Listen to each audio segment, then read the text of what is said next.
मैं बासु के प्यार में 4 साल तक पड़ा रहा, लेकिन मेरे दिल की गहराई में मुझे कभी सच्चा प्यार महसूस नहीं हुआ। बच्चे के जन्म के बाद मैंने बिना किसी झिझके उसे छोड़ने का फैसला किया। उस औरत ने अपनी खरगोश जैसी लाल आंखें उठाईं और मुझसे सवाल किया, याओ चैन, तुम्हारा दिल इतना बेरहम कैसे हो सकता है? अगर तुम मुझे पसंद नहीं करते थे तो 4 साल तक मेरे साथ क्यों रहे? क्योंकि तुम मासूम और दयालु हो, बाहर की कोई भी औरत तुम्हारी बराबरी नहीं कर सकती। क्या तुम इस जवाब से संतुष्ट हो? 6 साल बाद किस्मत का पहिया घूमा। वह एक अमीर यंग लेडी बन गई जो एक इशारे पर सब कुछ बदल सकती थी। उसके एक छोटे से कदम ने मेरी जॉब छीन ली और मुझे लंग कैंसर डायग्नोस हो गया। मैं 1 साल से ज्यादा नहीं जीऊंगा। मुझे बस ये उम्मीद नहीं थी कि मरने से पहले मैं उसे एक बार फिर बचा सकूंगा। जब मैंने देखा कि चाकू उसकी तरफ आ रहा है तो मैंने 1 सेकंड भी नहीं सोचा। मैं सीधे उसकी तरफ भागा। मैं उसके सामने आ गया। एक ही पल में मेरी चेस्ट खून से भीग गई। मैं धीरे धीरे बासु की बाहों में गिर गया। बासु एकदम हैरान रह गया। कुछ देर बाद उसने अपने पास खड़े पर्सन पर चिल्लाया, जल्दी करो, 20 पर कॉल करो। फाइनली हेल्पफुल लोगों की मदद से मैं एम्बुलेंस में लेटा हुआ था। मेरी चेस्ट का दर्द बर्दाश्त से बाहर था। मुझे बहुत ठंड लग रही थी। मेरी आंखों के सामने अंधेरा छा रहा था। लग रहा था कि मैं बेहोश होने वाला हूँ। मैंने अपने मन में सोचा, इसलिए मैंने बासु से कहा, थोड़ा पास आओ, मुझे तुमसे कुछ वर्ड्स कहने हैं। बासु मेरे पास आए और मेरी करंट कंडीशन देखी। एक अजीब सा डर उन पर छा गया, जैसे उन्हें पता था कि मैं क्या कहने वाला हूँ। तुम, अनान, मेरी बात ध्यान से सुनो। अब मैं कुछ नहीं सुनना चाहता। तुम बकवास बातें कर रहे हो। तुम्हारे पास कुछ ऐसा है जो तुमने खत्म नहीं किया है। बस अच्छी तरह जियो, इसे खुद करो। मुझसे उम्मीद मत करो कि मैं तुम्हारे लिए ये करूंगी। ये सुनकर मैंने कुछ नहीं कहा। मैंने बस मुश्किल से रिंग निकालते हुए उन्हें देखा। मैंने धीरे से कहा, बासु, मुझे नहीं पता कि आपको अभी भी याद है या नहीं। सच तो ये है कि मैंने इसे जानबूझकर नहीं फेंका था। मुझे बस डर था कि आपका मंगेतर गलत समझेगा और आपके रिलेशन को नुकसान पहुंचेगा। हर एक वर्ड बोलने पर खून और तेजी से बाहर आ रहा था। लेकिन भले ही दर्द मेरे दिल को चीर रहा था, मुझे यह कहना ही था। अगर मैंने अभी नहीं कहा तो मुझे डर था कि बहुत देर हो जाएगी। इसलिए मैंने दर्द के साथ एक गहरी सांस ली। कुछ देर बाद मैंने बोलना जारी रखा, एक बात और है जो मैंने आपको नहीं बताई है। सच तो यह है कि एक औरत ने साफ कपड़े से मेरी चेस्ट को दबाया जो खून से भीग चुका था। उसने कहा, याओचेन चुप रहो, मैं अभी तुम्हारी कोई बात नहीं सुनना चाहती। तुम्हारे लिए सबसे इंपॉर्टेंट बात यह है कि अपनी एनर्जी बचाओ, कॉन्शियस रहो, सोना मत। क्या तुमने सुना? बासु ने मेरा हाथ जोर से पकड़ा और वर्ड बाय वर्ड कहा, मैंने तुम्हें अभी तक माफ नहीं किया है। जो तुम्हारा मुंह पर बकाया है उसे तुम्हें खुद चुकाना होगा। मैंने उन्हें देकर हल्की सी स्माइल दी। अपने दर्द की परवाह किए बिना मैंने कहना जारी रखा, जो चाकू मुझे आपके लिए लगा है उसे भी मेरी मिस्टेक्स का कंपेंसेशन माना जाए। बासु, मुझसे प्रॉमिस कीजिए, अगर मैं सच में चला जाऊं तो प्लीज मुझसे नफरत मत करना। मेरे पास भी अपने रीजंस थे। मैं सच में उम्मीद करता हूं कि आप, लेकिन मैं अपनी बात पूरी नहीं कर पाया। मेरा हाथ जिसमें डायमंड रिंग थी अचानक एक आवाज के साथ नीचे गिर गया। रिंग फ्लोर पर लुढ़क गई। बासु एकदम सुन्न हो गए, मुझे बेहोश होते हुए देखते रहे। वो मुझ पर चिल्लाना चाहते थे लेकिन उन्हें एहसास हुआ कि उनके मुंह से कोई साउंड नहीं निकल रही है। बासु में भी हिलने की हिम्मत नहीं थी। मैं बस आपको अपने पास से धीरे से पुकार सका हूं, आचेन, आचेन जागो। क्या तुम ऑरेंज सी देखने नहीं जाना चाहते थे? मैं तुम्हारे साथ चलूंगी, जागो। उसने मुझे काफी देर तक पुकारा। ये देखकर कि मैं अभी भी कोई रिस्पॉन्स नहीं दे रहा हूँ, उसकी आंखों से आंसू एक एक करके गिरने लगे। विजन धुंधला हो गया। उसने अपने हाथ से आंसू पोंछे। झुके हुए सिर के साथ उसने रिंग को उठाकर मेरे हाथ में डालने की कोशिश की, लेकिन मैं रिंग को पकड़ नहीं पा रहा था। रिंग दोबारा फ्लोर पर गिर गई। बासु तुरंत टूट गए। उन्होंने बस फ्लोर पर बैठने का फैसला किया। उन्होंने अपना सिर अपनी बाहों में छिपा लिया। वह धीमी आवाज में प्रार्थना करने लगे, मैं तुमसे भीख मांगती हूँ, मुझे छोड़कर मत जाओ। मैं तुमसे बहुत प्यार करती हूँ, प्लीज जल्द ही जाग जाओ। उस मोमेंट पर एम्बुलेंस फाइनली हॉस्पिटल पहुंची। मुझे और येरेन को ऑपरेशन थिएटर ले जाया गया। बासु लाल आंखों के साथ ऑपरेशन थिएटर के बाहर बिना एक वर्ड बोले खड़े थे, जब तक कि एक नर्स सर्जरी शीट लेकर पास नहीं आई और पूछा कि घायल का रिलेटिव कौन है। बासु ने साफ आवाज में जवाब दिया। सर्जरी शीट पर अपना नाम जल्दी से साइन करने के बाद उन्होंने नर्स से पूछने की हिम्मत की, वो अभी कैसा है? नर्स ने जवाब दिया, सिचुएशन अभी बहुत क्लियर नहीं है, हमारे डॉक्टर उन्हें बचाने के लिए कड़ी मेहनत कर रहे हैं, प्लीज पेशेंस रखिए। ये सुनकर उन्होंने सिर हिलाया। ऑपरेशन के दौरान बासु ने अपना सिर झुकाए रखा, बिना यह जाने कि वह क्या सोच रहे थे। उनकी सबऑर्डिनेट सुसैन भी उनकी फीलिंग्स को नहीं समझ सकी, इसलिए वह वेंडिंग मशीन से मिनरल वाटर की एक बोतल खरीदने गई। उसने वो उन्हें दी और कंसोल किया, मिस, थोड़ा पानी पी लीजिए। मिस्टर याओ की किस्मत यकीनन अच्छी होगी, वह जरूर बच जाएंगे। बासु ने पानी लिया। वह बस बोतल पकड़े हुए धीमी आवाज में बड़बड़ा रहा था, मैं हमेशा उससे बदला लेना चाहती थी। मैं चाहती थी कि वह भी रिग्रेट का स्वाद चखे, लेकिन आज रात वो मेरे सामने आ गया। उसने मेरे लिए वो चाकू खाया। मुझे सच में नहीं पता कि मैं क्या करूं। बासु हमेशा फर्म और क्लियर रही हैं, डिसीसिव और क्विक उनका निकनेम है। लेकिन अजीब बात है कि मेरे केस में वह मुझसे नफरत करती है, लेकिन वह बहुत सॉफ्ट भी है। सुसैन ने बासु को कभी इतना कंट्राडिक्टरी नहीं देखा था। आज रात याओ चेन ने उनके लिए जो चाकू सहा वो बासु के दिल के मजबूत शहर को ढाने के लिए काफी था। और उस समय मैं हॉस्पिटल के बेड पर एक बहुत लंबा सपना देख रहा था। सपने में ऐसा लगा जैसे मैं किसी दलदल में हूँ। जितना ज्यादा मैं स्ट्रगल करता ये उतना ही मुश्किल होता जाता। मैं गहरा और गहरा डूबता जा रहा था और फिर मैं एक ब्राइट व्हाइट लाइट के बीच में आ गया। मुझे सिर्फ अनान के चिल्लाने की आवाज सुनाई दे रही है। पापा मत जाओ। अनान मेरी तरफ भागती है। मैं अपना हाथ बढ़ाकर उसे गले लगाना चाहता हूँ, लेकिन अनान मुझे देख नहीं पाती। वह मेरी बॉडी के आर पार निकल गई। मैंने हैरान होकर अपनी बॉडी की तरफ नीचे देखा। मैं मरने वाला हूँ, लेकिन मेरे पास अभी भी करने के लिए बहुत सी बातें हैं। मुझे धुंधला सा याद है कि जिस दिन अनान ने मेरा बर्थडे सेलिब्रेट किया था, मैंने बर्थडे केक के सामने 3 विश मांगी थी। पहली विश ये है कि बासु मुझे माफ कर दे। दूसरी विश ये है कि अनान और मेरी माँ को कैपिटल से दूर ले जाऊं, एक ऐसी जगह जाऊं जहां हमें कोई ना जानता हो और हमेशा के लिए साथ रहें।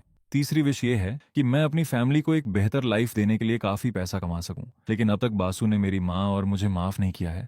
हम अकेले और बेसहारा हैं। मुझे नहीं पता कि फ्यूचर में क्या करना है। अचानक मुझे एक गहरी उदासी महसूस होती है। रोने की इमेज फिर से बदल जाती है। मैं बासु को फ्लोर पर अनान की तरफ इशारा करते हुए गुस्से में मुझ पर चिल्लाते हुए देखता हूँ। क्या तुम्हें लगता है कि मैं इसे एक्सेप्ट करूंगी? नहीं, तुम गलत हो। वह मिस्टेक है। मैं मर नहीं सकता। होश में आने से पहले ये मेरा लास्ट थॉट था। पूरे 4 घंटे लंबी सर्जरी फाइनली खत्म हो गई। ऑपरेशन थिएटर का गेट अचानक खुलता है। सर्जन बासु से कहते हैं पेशेंट अब डेंजर से बाहर है, लेकिन अभी भी ऑब्जर्वेशन की जरूरत है। लकीली ये लड़का काफी लकी है। हार्ट पर असर नहीं पड़ा, वरना बासु ये न्यूज सुनकर पूरी तरह से रिलैक्स हो गई। जब वह उठी तो उसकी बॉडी हल्की सी हिली। आचेन भले ही वे क्रिटिकल सिचुएशन से बाहर आ गया है, लेकिन सीरियस इंजरी के कारण मुझे उसके साथ यहीं रुकना होगा। सुसैन नाइट का खाना लाई। मिस, क्या आप डिनर नहीं करेंगी? थोड़ा खा लीजिए। बासु का खाने का मन नहीं था। उसने बस हल्के से पूछा कि यूसरेन कैसा है। सुसैन ने जवाब दिया, मैंने डॉक्टर से पूछा, मिस्टर याओ की चोटें सीरियस हैं, लेकिन कोई प्रॉब्लम नहीं होनी चाहिए। बासु ने सुनने के बाद धीरे से सिर हिलाया, फिर एडवाइस दी, यूज सेरेरोंग पर नजर रखो। आज रात का कातिल दुश्मनों द्वारा चुप कराने के लिए भेजा गया कोई पर्सन होना चाहिए। सुसैन ने सावधानी से अपना गैस रखा। मिस, क्या आपको लगता है कि यह याओ फान का भेजा हुआ हो सकता है? बासु ने मुझे प्यार से देखा। मैं अभी भी सो रहा था। जब याओ चेन और यूसेन जाग जाएंगे तब बात करेंगे। अभी के लिए शोर मत करो। हॉस्पिटल में भी कुछ अरेंजमेंट करो।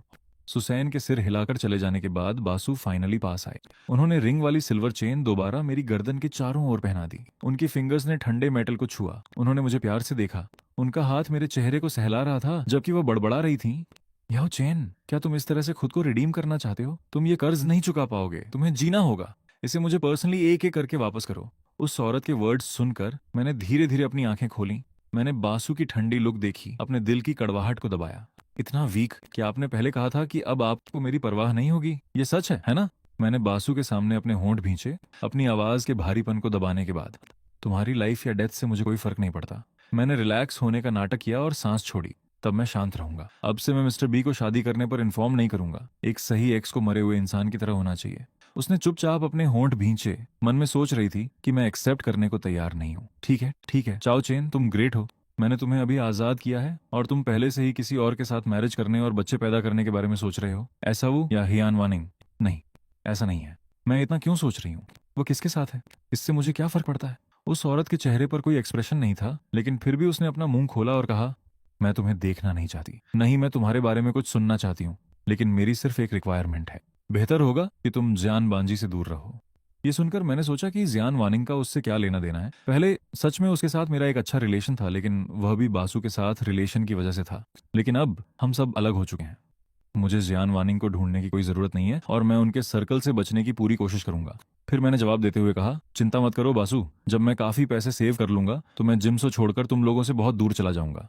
बासु ने इस बारे में ज्यादा नहीं सोचा। उसने बस यही सोचा कि मैं सीरियस होकर बात कर रहा था। जिम्सो इतना बड़ा है, अगर कोई स्पेशल डेट ना हो तो एक दूसरे से मिलना बहुत मुश्किल है। इसीलिए इससे कोई फर्क नहीं पड़ता कि वह जिम्सो में है या नहीं। मैंने फिर से फोन की स्क्रीन ऑन की। मैंने बासु से कहा, रात के 2 बज चुके हैं बासु, मैं थोड़ा थका हुआ हूँ। अगर कोई बात है तो जागने के बाद बात करेंगे, ठीक है? बासु बेवकूफ नहीं है। उसे एहसास हुआ कि मैं उसे जाने के लिए कह रहा था, जिस वजह से उसने चेयर से बैग उठाया। वह सीधे रूम से बाहर निकल गई। Good bye Basu. मैं हॉस्पिटल के बेड पर बैठा उसकी जाती हुई फिगर को देख रहा था। मैंने यह लाइन कही, बासु के कदम नहीं रुके। वह मेरी धुंधली दृष्टि से गायब हो गई। वह काफी दूर जा चुके हैं, है ना? मैंने अपना सिर झुकाया और स्नेह खाना जारी रखा। हालांकि अपने दिल के दुख पर मैं अब कंट्रोल नहीं रख सका। क्या ये वही फ्रीडम नहीं है जो मैं हमेशा से चाहता था? मैं फिर से किस बात की शिकायत कर रहा हूँ? क्या मैंने खुद यह रास्ता नहीं चुना था? तो फिर मुझे दुखी क्यों होना चाहिए? भले ही ऐसा हो, मेरी चेस्ट का तेज दर्द मुझे कंफ्यूज कर रहा है कि यह जख्म का पेन है या मेरा दिल ऐसा फील कर रहा है। मैं 2 बार इससे गुजर चुका हूँ। पहली बार 16 साल पहले मुझे जाने के लिए मजबूर किया गया था। मुझे उस समय का सीन साफ याद है। उनके फादर स्टडी रूम में शांत टोन में बैठे थे, लेकिन नेगोशिएशन की कोई गुंजाइश नहीं थी। उन्होंने कहा कि हम कंपेनेबल नहीं थे। मैंने मुंह खोला, मैं मना करना चाहता था, लेकिन मेरे मुंह से एक वर्ड भी नहीं निकला। उस समय मेरे फादर का अभी अभी एक्सीडेंट हुआ था। कंपनी बैंकरप्ट हो गई थी। क्रेडिटर्स हर दिन आते थे, बजाय इसके कि वो मेरे साथ सफर करे और मेरी पीठ पीछे उंगलियां उठे। इससे बेहतर है कि वह मुझसे नफरत करे। कम से कम वह ठीक तो रह सकेगा। दूसरी बार अब है। मैं कड़वाहट से मुस्कुराया। बासु, तुम सच में जानते हो कि मुझे कैसे टॉर्चर करना है? मुझे ब्रेकअप भी 2 बार एक्सपीरियंस करना पड़ रहा है। मेरी फिंगर्स कांपना बंद नहीं हो रही हैं। मैं बस खुद को बार बार यही समझा सकता हूँ, मैंने ही सबसे पहले इस रिलेशन को धोखा दिया था। मुझे भागने का कोई राइट नहीं है। इसे जाने दो, उसके बारे में मत सोचो। हॉस्पिटल के सामने रोड पर एक ब्लैक मैबैक कार खड़ी है।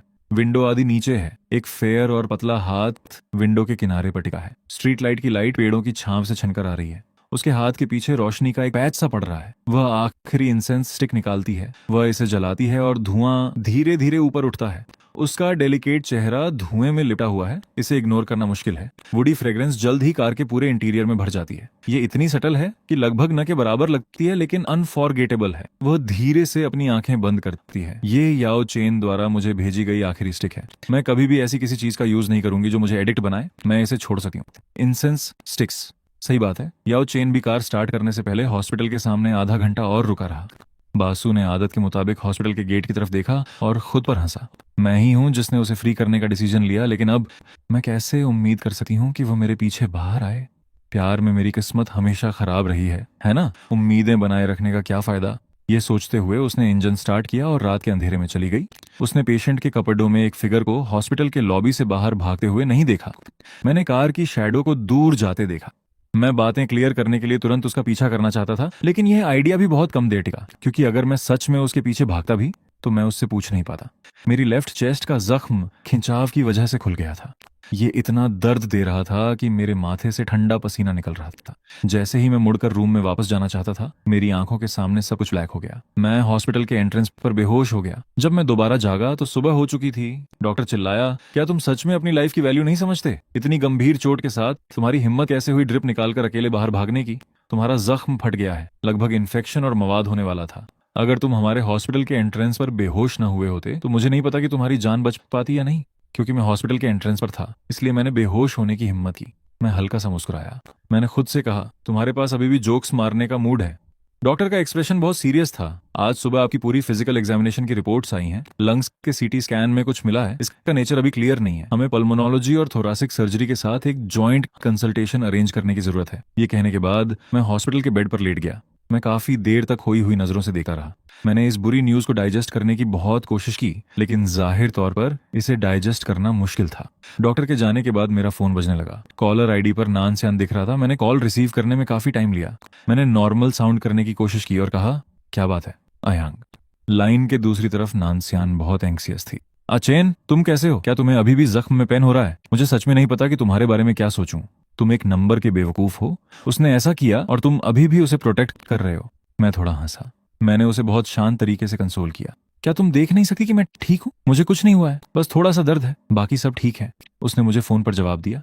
अब तुम्हें एहसास हो रहा है कि दर्द होता है। लगता है तुम इतने बेवकूफ नहीं हो। तुम्हारी हिम्मत कैसे हुई इस तरह कूदने की? मैंने स्माइल के साथ जोकिंग टोन में कहा। मुझे नहीं पता कि उस मोमेंट पर मुझ में कहां से हिम्मत आई। अब जब मैं सोचता हूं तो मुझे सच में रिग्रेट होता है। अगर तुम मुझे दूसरा मौका दो तो मैं डेफिनेटली दोबारा नहीं कूदूंगा। मेरी टोन बहुत चेयरफुल है। ऐसा लगता है तो जैसे तुम अच्छे मूड में हो, लेकिन नैन्सी मुझे समझती है। तुम ऐसा कह रहे हो, लेकिन तुम्हारी बॉडी जानती है कि सच क्या है। अगर तुम्हें दूसरा मौका मिले तो तुम प्रोबेबली फिर से आगे बढ़ जाओगे। मुझे अभी भी तुम्हारे बासु के बारे में नहीं पता। उसने तुम्हारी केयर किया।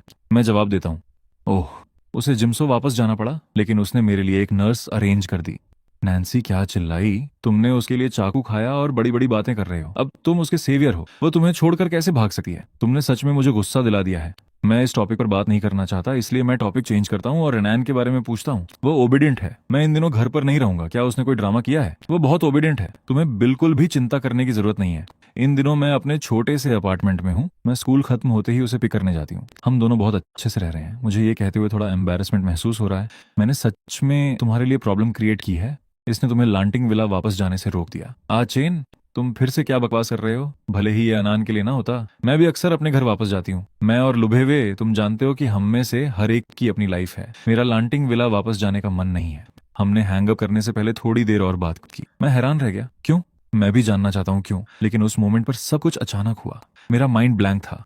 इंस्टिंक्टिवली मैं उसकी तरफ भागा। उस इंस्टेंट में मैंने इसके कॉन्सिक्वेंसेस के बारे में सोचा भी नहीं। दूसरी तरफ बासु काफी देर से रोड पर अकेले ड्राइव कर रही थी। हालांकि वो बहुत अनसेटिस्फाइड फील कर रही थी। ठीक उसी मोमेंट पर उसने रोड के किनारे एक फूड स्टॉल देखा। उस औरत ने बस 1 सेकंड सोचा और कार रोक दी। मुझे उसकी परवाह नहीं थी। मुझे बस लगा कि अगर उसे कुछ हो गया तो अनान की केयर करने के लिए कोई नहीं होगा। हाँ, ऐसा ही है। वह औरत ब्रेकफास्ट लेकर हॉस्पिटल वापस आई, लेकिन नीचे ही खड़ी रही। ऊपर जाने की हिम्मत नहीं हुई। 6 साल पहले आज चेन जो मुझसे प्यार करता था, मैंने खुशी खुशी उससे एटर्निटी का प्रॉमिस किया था, लेकिन मुड़ते ही वह बिना किसी रहम के मुझे धोखा दे सकता है, लेकिन क्रिटिकल मोमेंट्स में वह बिना किसी हिचकिचाहट के मुझे प्रोटेक्ट करने के लिए कूद सकता है। आज चेन, मैं सच में ये ना समझ पाने की कगार पर हूँ कि इन दोनों में से तुम सच में कौन हो। ठीक उसी मोमेंट पर जब वह अपनी सोच में खोई हुई थी, फोन बज उठा। स्क्रीन पर लुभे हुए दिखाई दिया। उसने एक बार कॉल कट कर दी, लेकिन वह कॉल लगातार आ रही थी। उसने हल्की सी भौहें सिकोड़ी। कॉल का जवाब देते ही लुभे को पूछते हुए सुना गया, वाह, इस टाइम तुम मेरी कॉल का जवाब नहीं दे रही हो। क्या तुम्हारा याओ के साथ पैचअप नहीं हो गया है? क्या तुम लोग हमेशा के लिए साथ रहने का प्लान बना रहे हो? तुम क्या बकवास कर रही हो? कुछ नहीं है, काट रही हूँ। बासु ने कॉल के बाद हैंगअप कर दिया। आसमान की तरफ देखते हुए उसने एक गहरी सांस ली। अंदर आने के बाद उस औरत ने बहुत अननेचुरल तरीके से मेरे सामने ब्रेकफास्ट रख दिया। मैंने रैंडमली कुछ खाना खरीदा है, अंदर सब कुछ है, इसे लो और खाओ। मैंने बैग में चुरोस और सोया मिल्क देखा। मैंने सरप्राइज होकर पूछा, क्या आपको अभी भी याद है कि मुझे सोया मिल्क के साथ चुरोस खाना पसंद है? बासु ने ऑफ कोर्स इसे एक्सेप्ट नहीं किया। मैंने इसे जानबूझकर नहीं चुना, सेलर ने बस रैंडमली दे दिया। सही बात है, बिल्कुल ऐसे ही मैंने उसके डबल स्टैंडर्ड को देखते हुए देखा। मैं थोड़ा मुस्कुराया और उसको कंट्राडिक्ट नहीं किया। सूप की कुछ चुस्की लेने के बाद मैंने ऊपर देखा और उससे पूछा, बासु, क्या तुमने खाना खा लिया? बासु ने देखा। मैंने टॉपिक चेंज किया। मैंने डॉक्टर से पूछा। उन्होंने कहा कि अगर तुम आई में नहीं रुकना चाहते तो 1 हफ्ते में हॉस्पिटल से डिस्चार्ज हो सकते हो। तुम्हें हिंसो के हॉस्पिटल में भी ट्रांसफर किया जा सकता है। हॉस्पिटलाइजेशन के एक्सपेंसेस में सारे ट्रीटमेंट कॉस्ट शामिल हैं। मैं सुसैन से कहूंगी कि वो तुम्हें कॉल करे। मैंने सिर हिलाया। अगर तुम्हें जेंगू वापस काम पर जाने की जल्दी है तो तुम पहले जा सकती हो। मेरी चिंता मत करो, मैं बहुत कंसिडरेट हूँ। लेकिन बासु को मेरा ऐसा होना पसंद नहीं है। वह इस वक्त एक पुतले से अलग नहीं है। मुझे सच में नफरत है कि वह ऐसा है, लेकिन उससे अब मेरा कोई लेना देना नहीं है। उसने अपना सिर हिलाया और मुझे देखते हुए कहा, अब से चाहे तुम कुछ भी करो, मुझे कोई फर्क नहीं पड़ेगा। मैंने यूटियाओ का एक टुकड़ा खाया और उसके साथ एक ग्लास सोया मिल्क लिया। खाने के बाद मैंने अचानक कहा, ये यूटियाओ सच में बहुत अच्छा है। क्या तुम एक ट्राई करना चाहती हो? मैं इतना शांत था कि ऐसा लगा जैसे मैंने उसकी बात सुनी ही ना हो। उसने सांस ली और फिर से जोर देकर कहा, याओ चेन, क्या तुम फ्री हो? मैंने यूटियाओ का टुकड़ा निगला और पूछने के लिए ऊपर देखा। सच कहूं तो मुझे समझ नहीं आया। क्या तुम ये कह रही हो कि अब तुम मुझसे नफरत नहीं करती, या तुम अब मुझसे बदला नहीं लोगी? लेकिन मुझे यकीन है कि बासु की पर्सनालिटी के मुताबिक वह सिर्फ इसलिए मुझे माफ नहीं करेगी क्योंकि मैंने उसे प्रोटेक्ट किया था। उस औरत का प्रोफाइल लाइट और शैडो में लिपटा हुआ था। ये थोड़ी लोनलीनेस एक्सप्रेस करता है। मैं तुमसे नफरत किए बिना नहीं रह सकती। जहां तक बदला लेने की बात है, तुमने मुझे एक वार से बचाया। 6 साल पहले की दुश्मनी, हम बराबर हैं। कुछ महीने पहले मैं सपना देखा था कि हमारे बीच कोई कर्ज न रहे। अब उसने सच में मुझे शांति से छोड़ दिया है। मुझे खुश होना चाहिए, लेकिन मेरी चेस्ट में एक मीठा मीठा दर्द क्यों हो रहा है? ये इतना दर्द दे रहा है कि मैं लगभग सांस नहीं ले पा रहा हूँ। मैं उस दर्द को कंट्रोल करता हूँ। मुस्कुराते हुए मैं पूछता हूँ, क्या मैं अभी भी एसवाई के सेल्स डिपार्टमेंट में काम कर सकूंगा? वह क्लियरली हैरान रह गई। ऐसा लगता है कि उसे मुझसे इस क्वेश्चन की उम्मीद नहीं थी, लेकिन सोचने पर इसका सेंस बनता है। आखिरकार याओ अनान के लिए सबसे इंपॉर्टेंट चीज पैसा है। वह सोन युआन से पैसे लेने की हिम्मत भी करता है। वो और क्या करने की हिम्मत नहीं करेगा। जैसा तुम चाहो, लेकिन अगर तुम उस एसवाई में रहने वाले हो तो मेरे सामने मत आना, ठीक है? मैं जल्द से जल्द दूसरी जॉब ढूंढ लूंगा। जब मुझे नई जॉब मिल जाएगी तो मैं रिजाइन कर दूंगा। लेकिन इससे पहले कि मुझे नई जॉब मिले, मैं तुमसे बचने की कोशिश करूंगा। अगर हम सच में मिल जाते हैं तो मुझे उम्मीद है कि तुम इसे सहन कर सकोगी। ये सुनकर उस औरत ने अपने होंठ चबाए। उसने कुछ नहीं कहा। ये खत्म हो चुका है। आप समझती हैं, जो कुछ भी उसने कहा है। वैसे भी अब मैं जाग चुका हूँ। अगर तुम्हें जल्दी है तो तुम अभी जा सकती हो। मुझे पता है कि अब वह मुझे दोबारा नहीं देखना चाहती, और मैं हमेशा से सेल्फ रिस्पेक्ट वाला रहा हूँ। मैं नहीं चाहता कि वह मुझे अपने इमोशंस दिखाते हुए देखे। मैंने पहले ही सुसैन से तुम्हारे लिए एक नर्स ढूंढने को कह दिया है। कल सुबह वह तुम्हारी केयर करने आएगी। क्या तुम्हारी कोई जरूरत है? मुझे पता है। जल्दी जाओ, चिंता मत करो। मैं तुम्हें कॉल नहीं करूंगा। आखिरकार मेरे पास तुम्हारा फोन नंबर भी नहीं है। मैं बहुत तेजी से बोलता हूँ। मैं सब कुछ एक ही बार में कह देता हूँ, जैसे मैं उसे भगाने के लिए बेताब हूँ। उसने मुझे ठंडी नजरों से देखा। मन में सोचा, कितना अच्छा है, सच में ग्रेट है। फ्रीडम वापस पाना अलग बात है, कांटेक्ट के बारे में सोचने का, नाटक करने का भी मन नहीं है। वह कड़वाहट से हंसी। मैं बस इतना कह सकता हूँ कि हमारे बीच सच में एक सरप्राइजिंग कनेक्शन है। उसके पास भी मेरा नंबर नहीं है, मेरे पास भी उसका नहीं है। प्रोबेबली पूरी दुनिया में हमारे जैसा कोई नहीं मिल सकता जो एक दूसरे को इतना समझता हो। और अगले दिन पल्मोनोलॉजी और थोरासिक सर्जरी के स्पेशलिस्ट्स ने जल्दी से मेरा जॉइंट कंसल्टेशन किया। फाइनली मुझे लंग कैंसर डायग्नोस हुआ। कंसल्टेशन के डॉक्टर्स मेरा इवेल्युएशन करने के लिए रूम में आए और मुझे कंसोल करते हुए बोले, तुम यंग हो और एडवांस्ड स्टेज में नहीं हो। जब तक तुम एक्टिवली कीमोथेरेपी करवाते हो तब तक बहुत उम्मीदें हैं। अगर मैं कीमोथेरेपी न करवाऊं तो कंजर्वेटिव ट्रीटमेंट चुनकर मैं कितने टाइम तक जी सकता हूं, ये सिचुएशन पर डिपेंड करता है। ये 6 महीने से 1 साल हो सकता है। ऑफ कोर्स कुछ मिरेकल्स से इनकार नहीं किया जा सकता, जैसे 35 साल और जीना। ये 6 महीने भी हो सकता है। लकीली टाइम की कोई जल्दी नहीं है। मेरे पास सब कुछ सही करने के लिए काफी टाइम है। Thank you doctor. Doctor instructions देना जारी रखते हैं। यह आपकी चेस्ट की सीटी और डायग्नोसिस रिपोर्ट है, इसे संभाल कर रखें। हम अभी भी उम्मीद करते हैं कि आप ट्रीटमेंट ले सकें। डॉक्टर के जाने के बाद मैं पीले चेहरे के साथ उन डायग्नोस्टिक रिपोर्ट्स और सीटी स्कैन को देखता हूँ। मुझे मौत से डर नहीं लगता, या फिर 6 साल पहले ही मेरे पास कोई उम्मीद नहीं बची थी। अगर वो प्यारी अनान ना होती तो मैं आज यहाँ नहीं होता। कुछ देर बाद 11 पहले ही मेरे बेड के पास आ चुकी थी। तुम कैसे हो याओ चेन? मैंने उसकी परेशान नजरों को देखा। मुझे अंदर से बहुत वार्म फील हुआ। मुझे काना के साथ अपनी पहली मीटिंग याद आई। हम पहली बार तब मिले थे जब 11 इमरजेंसी रूम में ड्यूटी पर थी। तब मैं लगभग टूटने की कगार पर इमरजेंसी पहुंचा था। अगर उस समय टाइम पर अटेंशन न मिला होता तो शायद मैं 3 साल पहले ही गुजर चुका होता। अब भी अगर मैं इतने टाइम तक सरवाइव कर पा रहा हूं तो मैं इसे अपनी अच्छी किस्मत मानता हूं। मैंने उससे थोड़ी और बात की, फिर वह चली गई। 1 हफ्ते बाद मुझे हॉस्पिटल से डिस्चार्ज कर दिया गया। मैं वापस कैपिटल लौट रहा था। अचानक नानसियान का कॉल आया। मैंने पिक किया। बिना किसी हिचकिचाहट के कहा, मैं बस पहुंचने ही वाला हूं। तुम्हें मुझे पिक करने आने की जरूरत नहीं है। मैं ट्रेन स्टेशन से तुम्हारे पास आने के लिए कैब ले लूंगा। बिल्कुल सही टाइम पर तुम्हें लंच पर इनवाइट करूंगा। हालांकि नानसियान बोलने से पहले काफी देर तक चुप रही। अनन, आई एम सॉरी। तुम्हें क्या हुआ है? तुमने मेरी पीठ पीछे मुझे जंक फूड दिया। कभी कभी थोड़ा खा लेना बुरा नहीं है। चेन, लुबे को अनान के बारे में पता चल गया है। उसने मुझसे पूछा कि ये बच्चा किसका है। मैंने कहा कि अनान मेरी बाहर की बेटी है। तो लॉयर लू को अनान की आइडेंटिटी पता चल गई है। मैंने अभी तक कन्फेस नहीं किया है, लेकिन मुझे डर है कि उसने गैस कर लिया है। मैं तुम्हें अभी और नहीं बताऊंगी। वो वापस आ गया है। उसने मेरे रिस्पॉन्स का वेट भी नहीं किया, बस फोन हैंग अप कर दिया। मुझे डर था कि कुछ गड़बड़ ना हो जाए। मैंने जल्दी से ड्राइवर से नान के अपार्टमेंट की तरफ चलने को कहा। इसी बीच तियान लियोन के अपार्टमेंट में लुभे और याओ अनान ने 3 मिनट तक एक दूसरे को घूर कर देखा। वह अनान ही थी जिसने पहले बात की। आंटी, आप मुझे हर समय इस तरह क्यों देख रही हैं? हे। भले ही मैं बहुत सुंदर हूँ, फिर भी आप मुझे हर समय नहीं देख सकती। लुबेवेई हल्का सा मुस्कुराया। उसने नान की तरफ देखा और कमेंट किया, ये बच्चा किसका है? इसकी जबान बहुत तेज है। अगर ये क्लियर नहीं हुआ तो मैं इसे दूर भेज दूंगा। अनान बिल्कुल भी नहीं डरी। लुबेवेई अपनी बड़ी बड़ी आंखों से उसे घूरता रहा। वह आगे बोलने ही वाला था। नान ने अचानक अनान को पीछे खींच लिया। लुबेवेई, मैंने तुम्हें पहले ही बता दिया था, अनान मेरी बाहर की बच्ची है। अगर तुम्हें लगता है कि ये फेयर नहीं है तो तुम भी किसी और को ढूंढ सकते हो। मैं एक वर्ड भी नहीं कहूंगी। या अगर तुम जाना चाहते हो। उसकी बात अभी खत्म भी नहीं हुई थी। वह नान स्यान के करीब आया। जिस तरह से उसने अनान को देखा, उसने नान स्यान को अनकंफर्टेबल कर दिया। सब खत्म हो गया, सब खत्म हो गया। ऐसा तो नहीं कि उसने पहले ही गेस कर लिया है, राइट?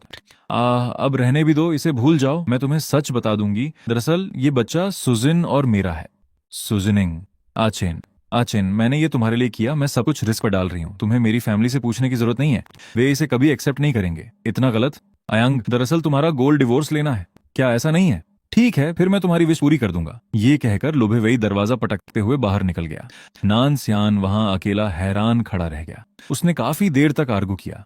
गॉडफादर, हमें आंटी लू को एक्सप्लेन करना चाहिए। शुरुआत में मैं बस चेन की मदद के लिए अनान की आइडेंटिटी छुपाना चाहती थी, इसलिए मैंने झूठ बोल दिया। मुझे लगा लुभेवेई फिक्र नहीं करेगा, लेकिन मुझे उम्मीद नहीं थी कि लुभेवेई इतना ड्रामा करेगा। वह तो मुझसे डिवोर्स भी लेना चाहता है। ठीक उसी मोमेंट पर मैं हांफता हुआ वहां पहुंचा। क्या चल रहा है? लॉयर लू कहाँ है? वह चले गए। अनान ने मुझे देखा और मेरी तरफ भागी। वह मेरी बाहों में आ गिरी। पापा, ग्रैंडपा और आंटी लू के बीच फाइट हुई थी। आंटी लू ग्रैंडपा से डिवोर्स लेना चाहती हैं। यहाँ क्या हो रहा है? नान ने अपना चेहरा पूछा। अगर वह जाना चाहता है तो जाने दो। कौन उससे डरता है?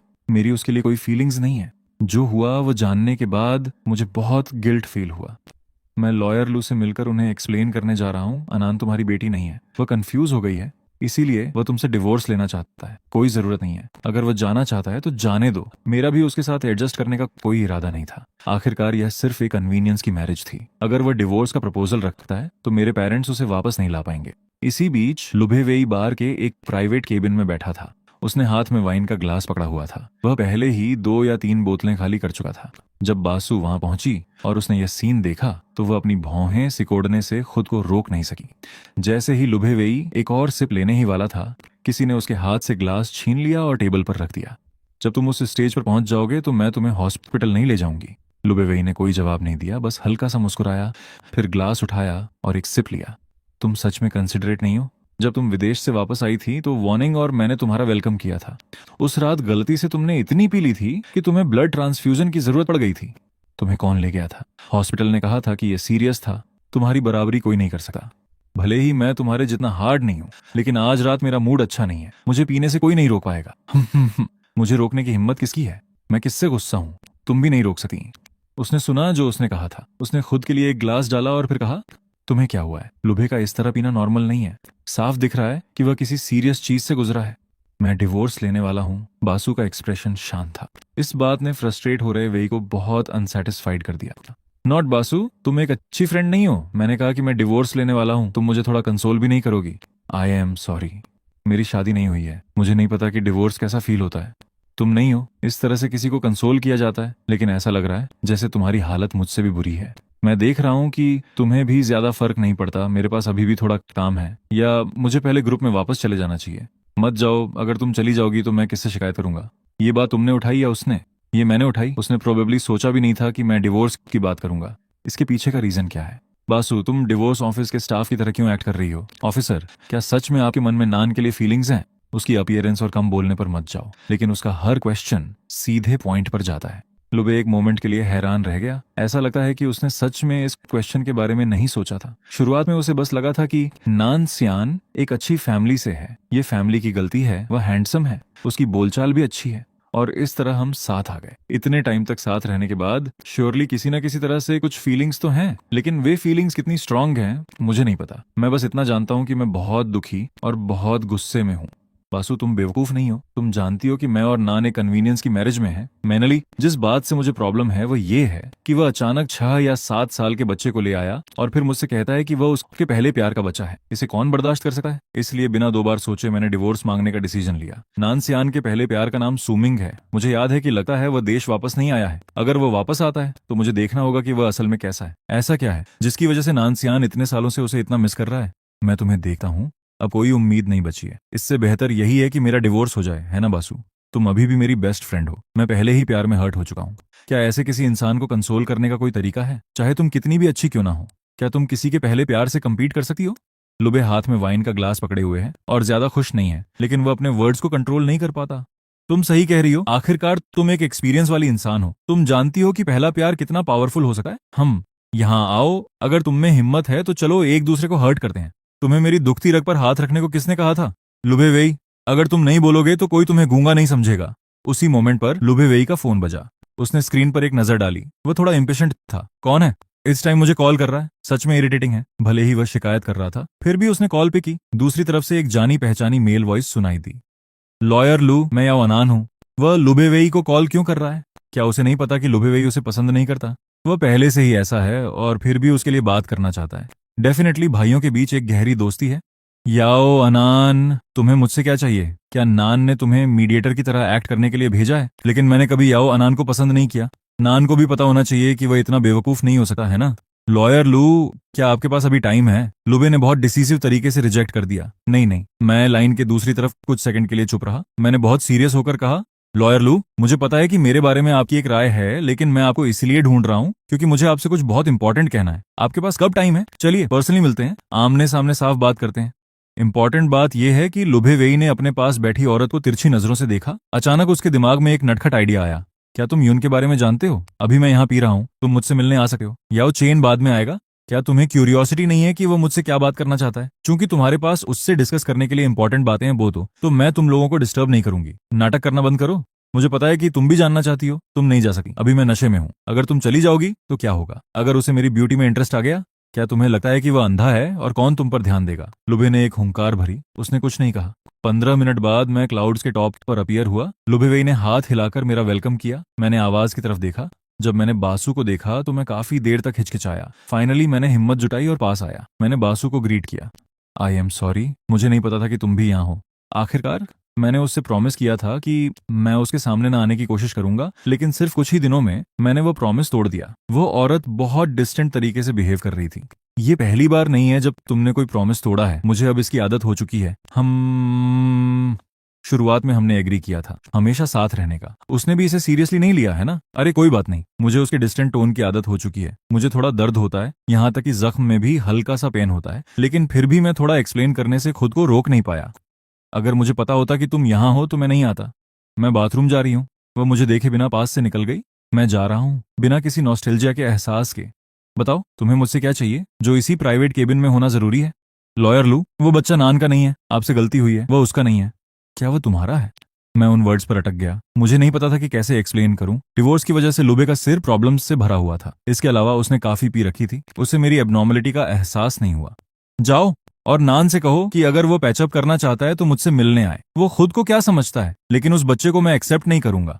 वो बच्चा उसका या उसके यूसम का नहीं है, बल्कि वो एक बच्चा है जिसे उसने अनाथालय से अडॉप्ट किया था। नान सियान सालों से उस बच्चे को स्पॉन्सर कर रहा है। लॉयर लू, आपसे सच में गलती हुई है। तुम कहते हो कि वो नहीं है तो नहीं है। अगर वो नहीं है तो उसने मुझसे झूठ क्यों बोला? उसी मोमेंट पर बगल के हॉल से एक इरिटेटिंग स्मेल आई। मुझे घुटन महसूस हुई और मैं खांसने लगा। मेरी लेफ्ट चेस्ट का जख्म खांसने की वजह से कांप रहा था। इसमें दर्द बढ़ता ही जा रहा था। मैंने जख्म को जोर से दबाया, अपनी भौहें सिकोड़ी। उसी मोमेंट पर केबिन का दरवाजा बंद हो गया। तुरंत ही वह स्मेल बाहर ही रह गई। बाहर बासु शिकायत करते हुए अंदर आई। तुमने इतनी पी ली, क्या तुम्हें बुरा फील नहीं हो रहा? तुम इतनी चिंता क्यों कर रहे हो? मुझे नहीं पता कि वो अपने बारे में बात कर रही है या मेरे बारे में। कैपिटल में गर्मी का मौसम हमेशा तेजी से बदलता है। आधी रात को तूफान शुरू हो गया। मैं बार के गेट पर खड़ा होकर वापस जाने के लिए कैब लेने के बारे में सोच रहा था। मेरे पीछे से लोग बाहर निकल रहे थे, जबकि मैं उनसे बचने की कोशिश कर रहा था। लगता है मेरा जख्म खिंच गया। मैंने अपनी भौहें सिकोड़ी, एक दबी हुई आवाज निकाली, और उसी मोमेंट पर कार के अंदर बैठी एक औरत ने रियर व्यू मिरर से इधर एक नजर देखा। फिर उसने केयर न करने का नाटक किया और अपनी नजरें हटा ली, लेकिन उसके दिल में चिंता थी। जब मैं यहाँ से गुजर रही थी, मैंने देखा कि वे पिलर के सहारे खड़ा था और उसका एक्सप्रेशन ज्यादा अच्छा नहीं था। क्या उसे चोट लगी है या कहीं बुरा फील हो रहा है? अचानक बारिश और तेज होने लगी। वह उस आदमी को देख रही थी जो बारिश और हवा में चलने के लिए स्ट्रगल कर रहा था। उसने स्टीयरिंग व्हील घुमाया और वापस मुड़ गई। अरे याओ चेन, मैं सच में इम्प्रेस्ड हूँ। इस लाइफ में मैं तुम्हारी बहुत कर्जदार हूँ। मैं आगे बढ़ते हुए नीचे की तरफ देख रहा था। अचानक हॉर्न की एक तेज आवाज उस बरसाती और धुंधली रात को चीरती हुई आई। मैंने ऊपर देखा और अपने पास एक ब्लैक में बैक रुकी हुई देखी। विंडो नीचे हुई जिसमें एक औरत का डेलिकेट प्रोफाइल दिख रहा था। याओ चेन, कार में बैठो। मैंने अपने अम्ब्रेला के हैंडल को जोर से पकड़ा और पोलाइटली रिजेक्ट कर दिया। नहीं थैंक यू, मैं आगे वाले मेट्रो स्टेशन से मेट्रो ले लूंगा। तुम चलने वाले हो या नहीं? यहाँ खड़े मत रहो। औरतें किसी के इन्फ्लुएंस में नहीं आती। वे आंखें मुझे घूर रही थीं। मैंने उसकी आंखों में देखा। मैं सांस छोड़े बिना नहीं रह सका। बासु मुझे सच में बहुत अच्छे से जानती है। उसका मुझ पर पूरा कंट्रोल है। अम्ब्रेला को छोड़कर मैं बैक सीट पर बैठने ही वाला था। उस औरत ने अचानक ठंडी आवाज में कहा, याओ चेन, मैं तुम्हारी ड्राइवर नहीं हूँ, आगे बैठो। मैंने पैसेंजर सीट का दरवाजा खोला। मैं अंदर बैठ गया। ब्लैक में बैक उस बरसाती और धुंधली रात में आगे बढ़ रही थी। तभी मैंने उस औरत को बोलते हुए सुना, याओ चेन, मुझे एड्रेस दो। क्या क्या मैं तुम्हें घर छोड़ दूं? क्या तुम घर वापस नहीं जाना चाहते? मैं उसे डिस्टर्ब नहीं करना चाहता, इसलिए रिजेक्ट करना जारी रखा हूँ। चिंता मत करो, जरूरत नहीं है, बस मुझे आगे मेट्रो स्टेशन के पास छोड़ दो। हम याओ चेन, मैं तुम्हारा एहसान नहीं लेना चाहती। तुम सच में मुझ पर कोई एहसान नहीं करती। फिर उस औरत ने कुछ नहीं कहा, बस उसकी नजरें मेरे जख्मी लेफ्ट चेस्ट पर टिक गईं, जिसका एक हिडन मीनिंग था। तुम्हारे जख्म से खून निकल रहा है, पहले मैं तुम्हें हॉस्पिटल ले जाऊंगी। उस औरत ने स्टीयरिंग व्हील घुमाया। उसने सीधे पूछे बिना कार को हॉस्पिटल की तरफ मोड़ दिया। हॉस्पिटल पहुंचने पर डॉक्टर ने मेरी पट्टी बदली। गेट पर खड़ी बासु से बोला, आप इनकी गर्लफ्रेंड हैं, है ना? आकर कॉटन दबाने में मेरी हेल्प कीजिए। यहाँ अब और बैंडेज नहीं है। मैं क्लीनिंग रूम से डॉक्टर को बुलाने जा रहा हूँ। मैं ये खुद कर सकता हूँ। मेरी बात अभी खत्म भी नहीं हुई थी, बासु पहले ही अंदर आ चुकी थी। उसने मुझे संभाल लिया। मेल डॉक्टर ने ऑर्डर दिया, थोड़ा खून निकल रहा है, थोड़ा और जोर से दबाइए।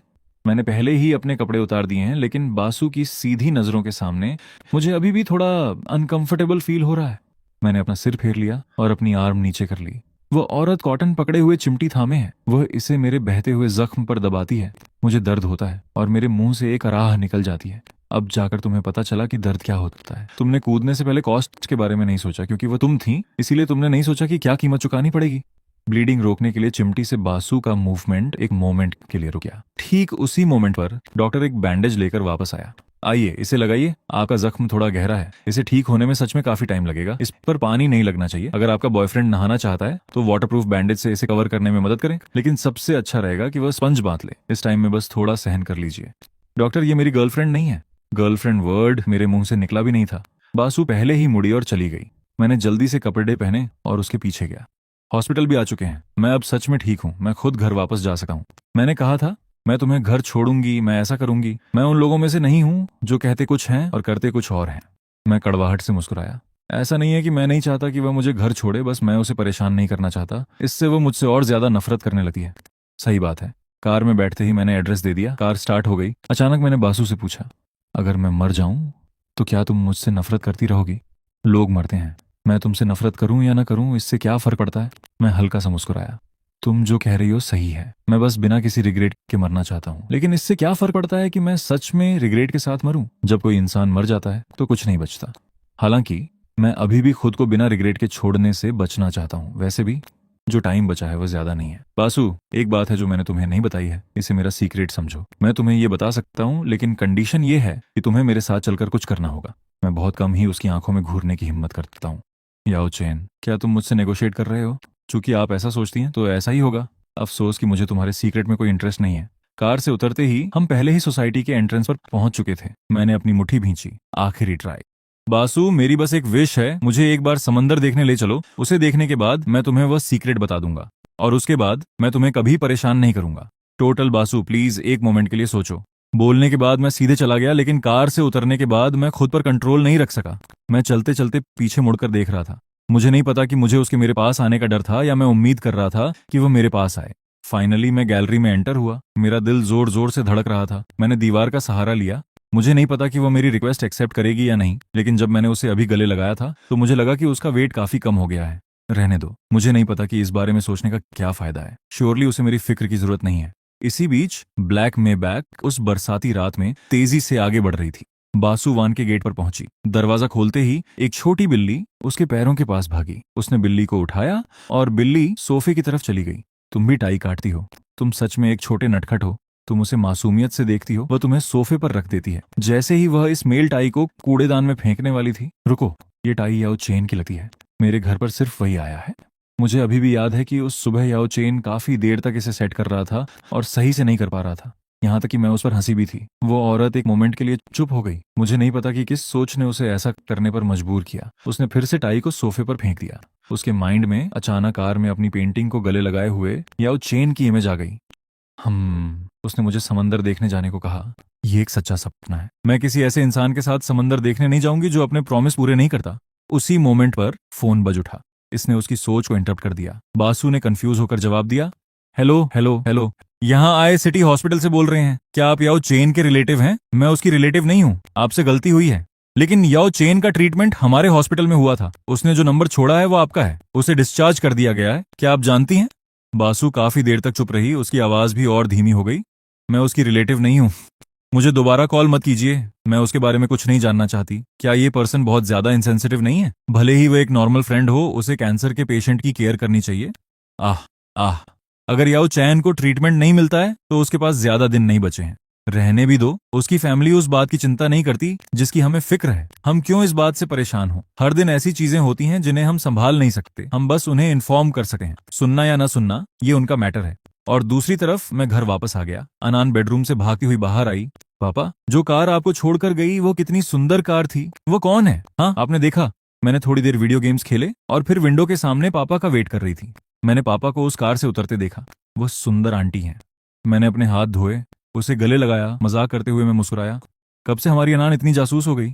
मैं जासूस नहीं हूँ, मैं बस पापा की लव लाइफ की फिक्र करती हूँ। अनान सच में बहुत स्मार्ट है। वही सुंदर आंटी जिन्हें तुम पसंद करती हो मुझे घर छोड़कर गई। सच में पापा, क्या आप सुंदर आंटी के साथ डेट करने वाले हैं? मेरी करंट हेल्थ कंडीशन के साथ लव मेरी प्लानिंग में नहीं है। अभी मेरे लिए सबसे इंपॉर्टेंट सिर्फ तुम हो अनान। मैं बस यही उम्मीद करता हूँ कि मेरे जाने के बाद तुम्हारे पास कोई ऐसा हो जो तुम्हें सच में प्यार करे, और बासु इसके लिए सबसे सही पर्सन है। तो अनान, क्या तुम उस सुंदर आंटी के साथ रहना पसंद करोगी? ऑन ऑफ कोर्स, हाँ। जितनी जल्दी वो जवाब देती है मुझे उतना ही अनकंफर्टेबल फील होता है। चूंकि अनान बासु को इतना पसंद करती है, मैं नेसेसरी अरेंजमेंट्स कर दूंगा। और अगर मैं कहूं कि वह सुंदर आंटी तुम्हारी मम्मा बनेंगी तो क्या तुम एग्री करोगी? अनान हल्का सा मुस्कुराई। उसका मुंह और भी चौड़ा खुल गया। उसने अपना छोटा सा हाथ बढ़ाया और मेरा माथा छुआ। पापा, क्या आपकी तबीयत ठीक नहीं है? क्या आप बकवास बातें कर रहे हैं? अनान को यकीन नहीं हो रहा था। उसने फिर से पूछा। मैंने मुस्कुराकर कहा कि यह सच है, मैंने उससे बात की है, वो भी मान गई है। हाँ, कुछ ही दिनों में वो तुम्हें अपने घर ले जाने के लिए पिक करने आएगी। अनान के पास मम्मा है, लेकिन मैं अपनी अनान को खोने वाला हूँ। उस रात अनान इतनी एक्साइटेड थी कि सो नहीं पा रही थी। वो बेड से कूदी, अलमारी से सूटकेस निकाला। मैंने एक कप दूध गर्म किया और उसके पास ले गया। मैंने अनान को सामान समेटते देखा। एक मोमेंट के लिए कंफ्यूज होकर मैंने पूछा, अनान तुम क्या कर रही हो? पापा और मम्मा हमें पिक करने कब आएंगे? मैं पहले कपड़े पैक कर रही हूँ। मैं मम्मा के आने का वेट करूंगी, हम सीधे चले जाएंगे। पहले दूध पी लो, कपड़े मैं पैक कर दूंगा। पापा, मेरा पैट्रिक भी साथ रखना मत भूलना। ये पैट्रिक वाला बड़ा सॉफ्ट टॉय मैंने अनान के बर्थडे पर खरीदा था। मैंने इसे उसके लिए खरीदा था। मैंने पैट्रिक को सूटकेस में रख दिया। अनान बेड के किनारे बैठकर दूध पी रही है। उसने मम्मा के बारे में बहुत सारे क्वेश्चंस पूछे। मैं एक एक करके जवाब दे रहा था, एक साथ हंसता और रोता भी जा रहा था। आधी रात के बाद फाइनली वो थक गई। वो मेरी बाहों में आधी बेहोशी सी हालत में सो गई। पापा, हम मम्मा के घर गए, आपको इतनी मेहनत करने की जरूरत नहीं है। पता चला कि अनान सच में मम्मा के घर जाना चाहती है। उसे लगता है कि मैं बहुत थक गया हूँ। मैं उस छोटे से सूटकेस को देखता हूँ, मेरे गले में एक गांठ सी बन जाती है। मैं अपनी पूरी ताकत से खुद को कंसोल करता हूँ। अनान को एक बेहतर लाइफ मिलने वाली है, मुझे उसके लिए खुश होना चाहिए। मुझे भरोसा है कि बासु अनान का अच्छे से ख्याल रखेगी। वह उसे मुझसे भी ज्यादा प्यार करेगी। उस रात मैं बिल्कुल नहीं सो सकता। मेरे दिमाग में सब घूम रहा था। मुझे बस अनान का मासूम सा चेहरा और उसके साथ बिताए मोमेंट्स दिख रहे थे, जब तक कि सुबह नहीं हो गई। तभी जाकर मैं अपनी आंखें बंद कर सका। अगले दिन मैं वापस 321 में गया। सुबह का समय कंफ्यूजन में बीता। लंच के बाद मैं अपार्टमेंट वापस जाने की तैयारी कर रहा था, लेकिन मेरी मुलाकात बासु और लुभेवेई से हो गई। क्या यह याओ चेन नहीं है? तुम में बहुत हिम्मत है। तुम्हारी हिम्मत कैसे हुई हमारे सामने आने की? मैंने कुछ गलत नहीं किया है। मैं आप लोगों के सामने क्यों नहीं आ सका? हमें मिले हुए कितना टाइम हो गया है? तुम्हारी जबान बहुत तेज चलने लगी है। मेरी जबान हमेशा से तेज रही है, बस डायरेक्टर लू ने इस पर ध्यान नहीं दिया था। लुभे मुझे देख रहा है। बिना किसी रीजन के मुझे उस बच्चे की याद आ गई। मुझे ऐसा क्यों लग रहा है कि जिस तरह याओ चेन लोगों का सामना करता है, वह उस बच्चे से बहुत मिलता जुलता है। और अगर मुझे सही याद है तो वह बच्चा इस साल पूरे 6 या 7 साल का है। रुको, ऐसा तो नहीं कि याओ चेन शर्मिंदगी की वजह से उसे छोड़कर चला गया?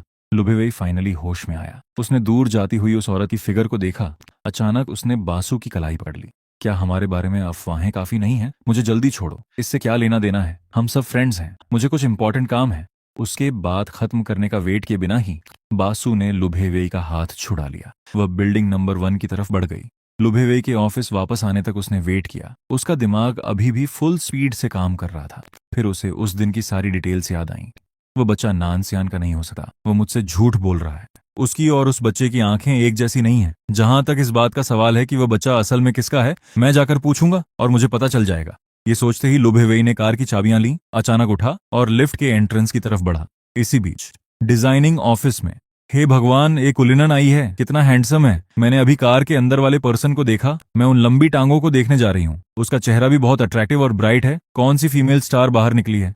लोगों का एक ग्रुप विंडो से बाहर झांक रहा है। नानसियान भीड़ में शामिल होने ही वाला था, लेकिन उसका फोन बज उठा। नान ने तुरंत जवाब नहीं दिया, बल्कि कॉल स्क्रीन को देखा।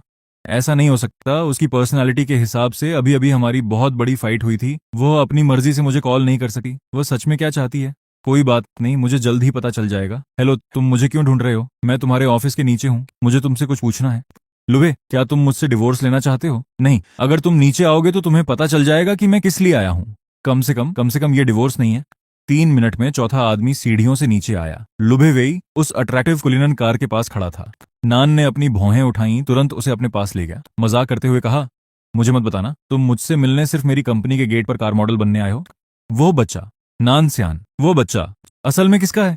मैंने ये नहीं कहा कि मैं और सु झूठ बोल रहे थे। या वो चेन ने मुझे बताया था। वो बच्चा तुम्हारा नहीं है। आज चेन ने उसे बताया। उसकी करंट कंडीशन में उसका ऐसा एक्ट करना नॉर्मल है, क्योंकि उसे पता है तो मेरे पास छुपाने के लिए कुछ नहीं है। आज चेन तुम्हें ढूंढने आया था, तो प्लीज किसी को ये मत बताना। मैं तुमसे रिक्वेस्ट करता हूँ, प्लीज। तो वो बच्चा सच में याओ चेन का बेटा है? लुभेवेई, क्या तुम सच में मुझ पर अटैक कर रहे हो? तो वो बच्चा इस साल 6 साल का है? नहीं, तुम पागल तो नहीं हो, है ना?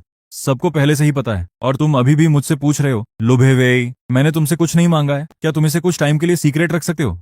मैं तुम लोगों की मदद के लिए इसे सीक्रेट क्यों रखूं? याओ चेन मेरा फ्रेंड नहीं है। नान ने अपने दांत भींचे। ऐसा लगता है कि उसे कुछ याद आया। एक मोमेंट के लिए हिचकिचाने के बाद वह लुबे के पास आया और उससे धीरे से कुछ वर्ड्स कहे। फिर उस औरत ने हल्का सा मुस्कुराया। मैं तुम्हारी कंडीशंस एक्सेप्ट करती हूँ, मैं इसे सीक्रेट रखने में तुम्हारी मदद करने के लिए तैयार हूँ। तो फिर मिलते हैं। याओ अनान, याओ अनान, मैंने तुम्हारे लिए ये किया है। इसी बीच एस ग्रुप की हाई लेवल मीटिंग में लुबे वेई का ध्यान नहीं था। हम हाँ, डायरेक्टर लू, हियांजो प्रोविंस के क्विंची काउंटी में टूरिज्म डेवलपमेंट प्रोजेक्ट, क्या आपके पास कोई आइडिया है? लुबे वेई फाइनली होश में आया। उसने अपना प्रपोजल एक्सप्लेन किया। जब सभी हाई एग्जीक्यूटिव्स चले गए तो बासु ने लुबे की तरफ देखा। आज तुम्हें क्या हुआ है? नहीं, कुछ नहीं है। मैंने पहले कम से कम 2 बार रिपीट किया था। तुम नान के साथ डिवोर्स को लेकर इतने परेशान क्यों हो? मुझे लगता है कि तुम लोगों को अलग नहीं होना चाहिए। जहां तक उस बच्चे की बात है, उसे इग्नोर करना ही बेहतर है। आह, कितना इरिटेटिंग है। मेरे दिल में इतना बड़ा सीक्रेट छुपा हुआ है, लेकिन मैं इसे कह नहीं सकता। मुझे सच में थोड़ा बुरा फील हो रहा है। ये कहने के बाद, तुम्हें बच्चे पसंद हैं बासु? बच्चों का जिक्र आते ही उसे अचानक अनान की याद आ गई। शुरुआत में मैं कहना चाहती थी कि मुझे वे पसंद नहीं है, लेकिन अनान कमोबेश वैसी ही है। तो तुम्हें पसंद है या नहीं पसंद? तुम बेटी प्रेफर करोगी या बेटा? हे। लुभेवेई उसके पीछे पीछे मीटिंग रूम से बाहर निकल गया।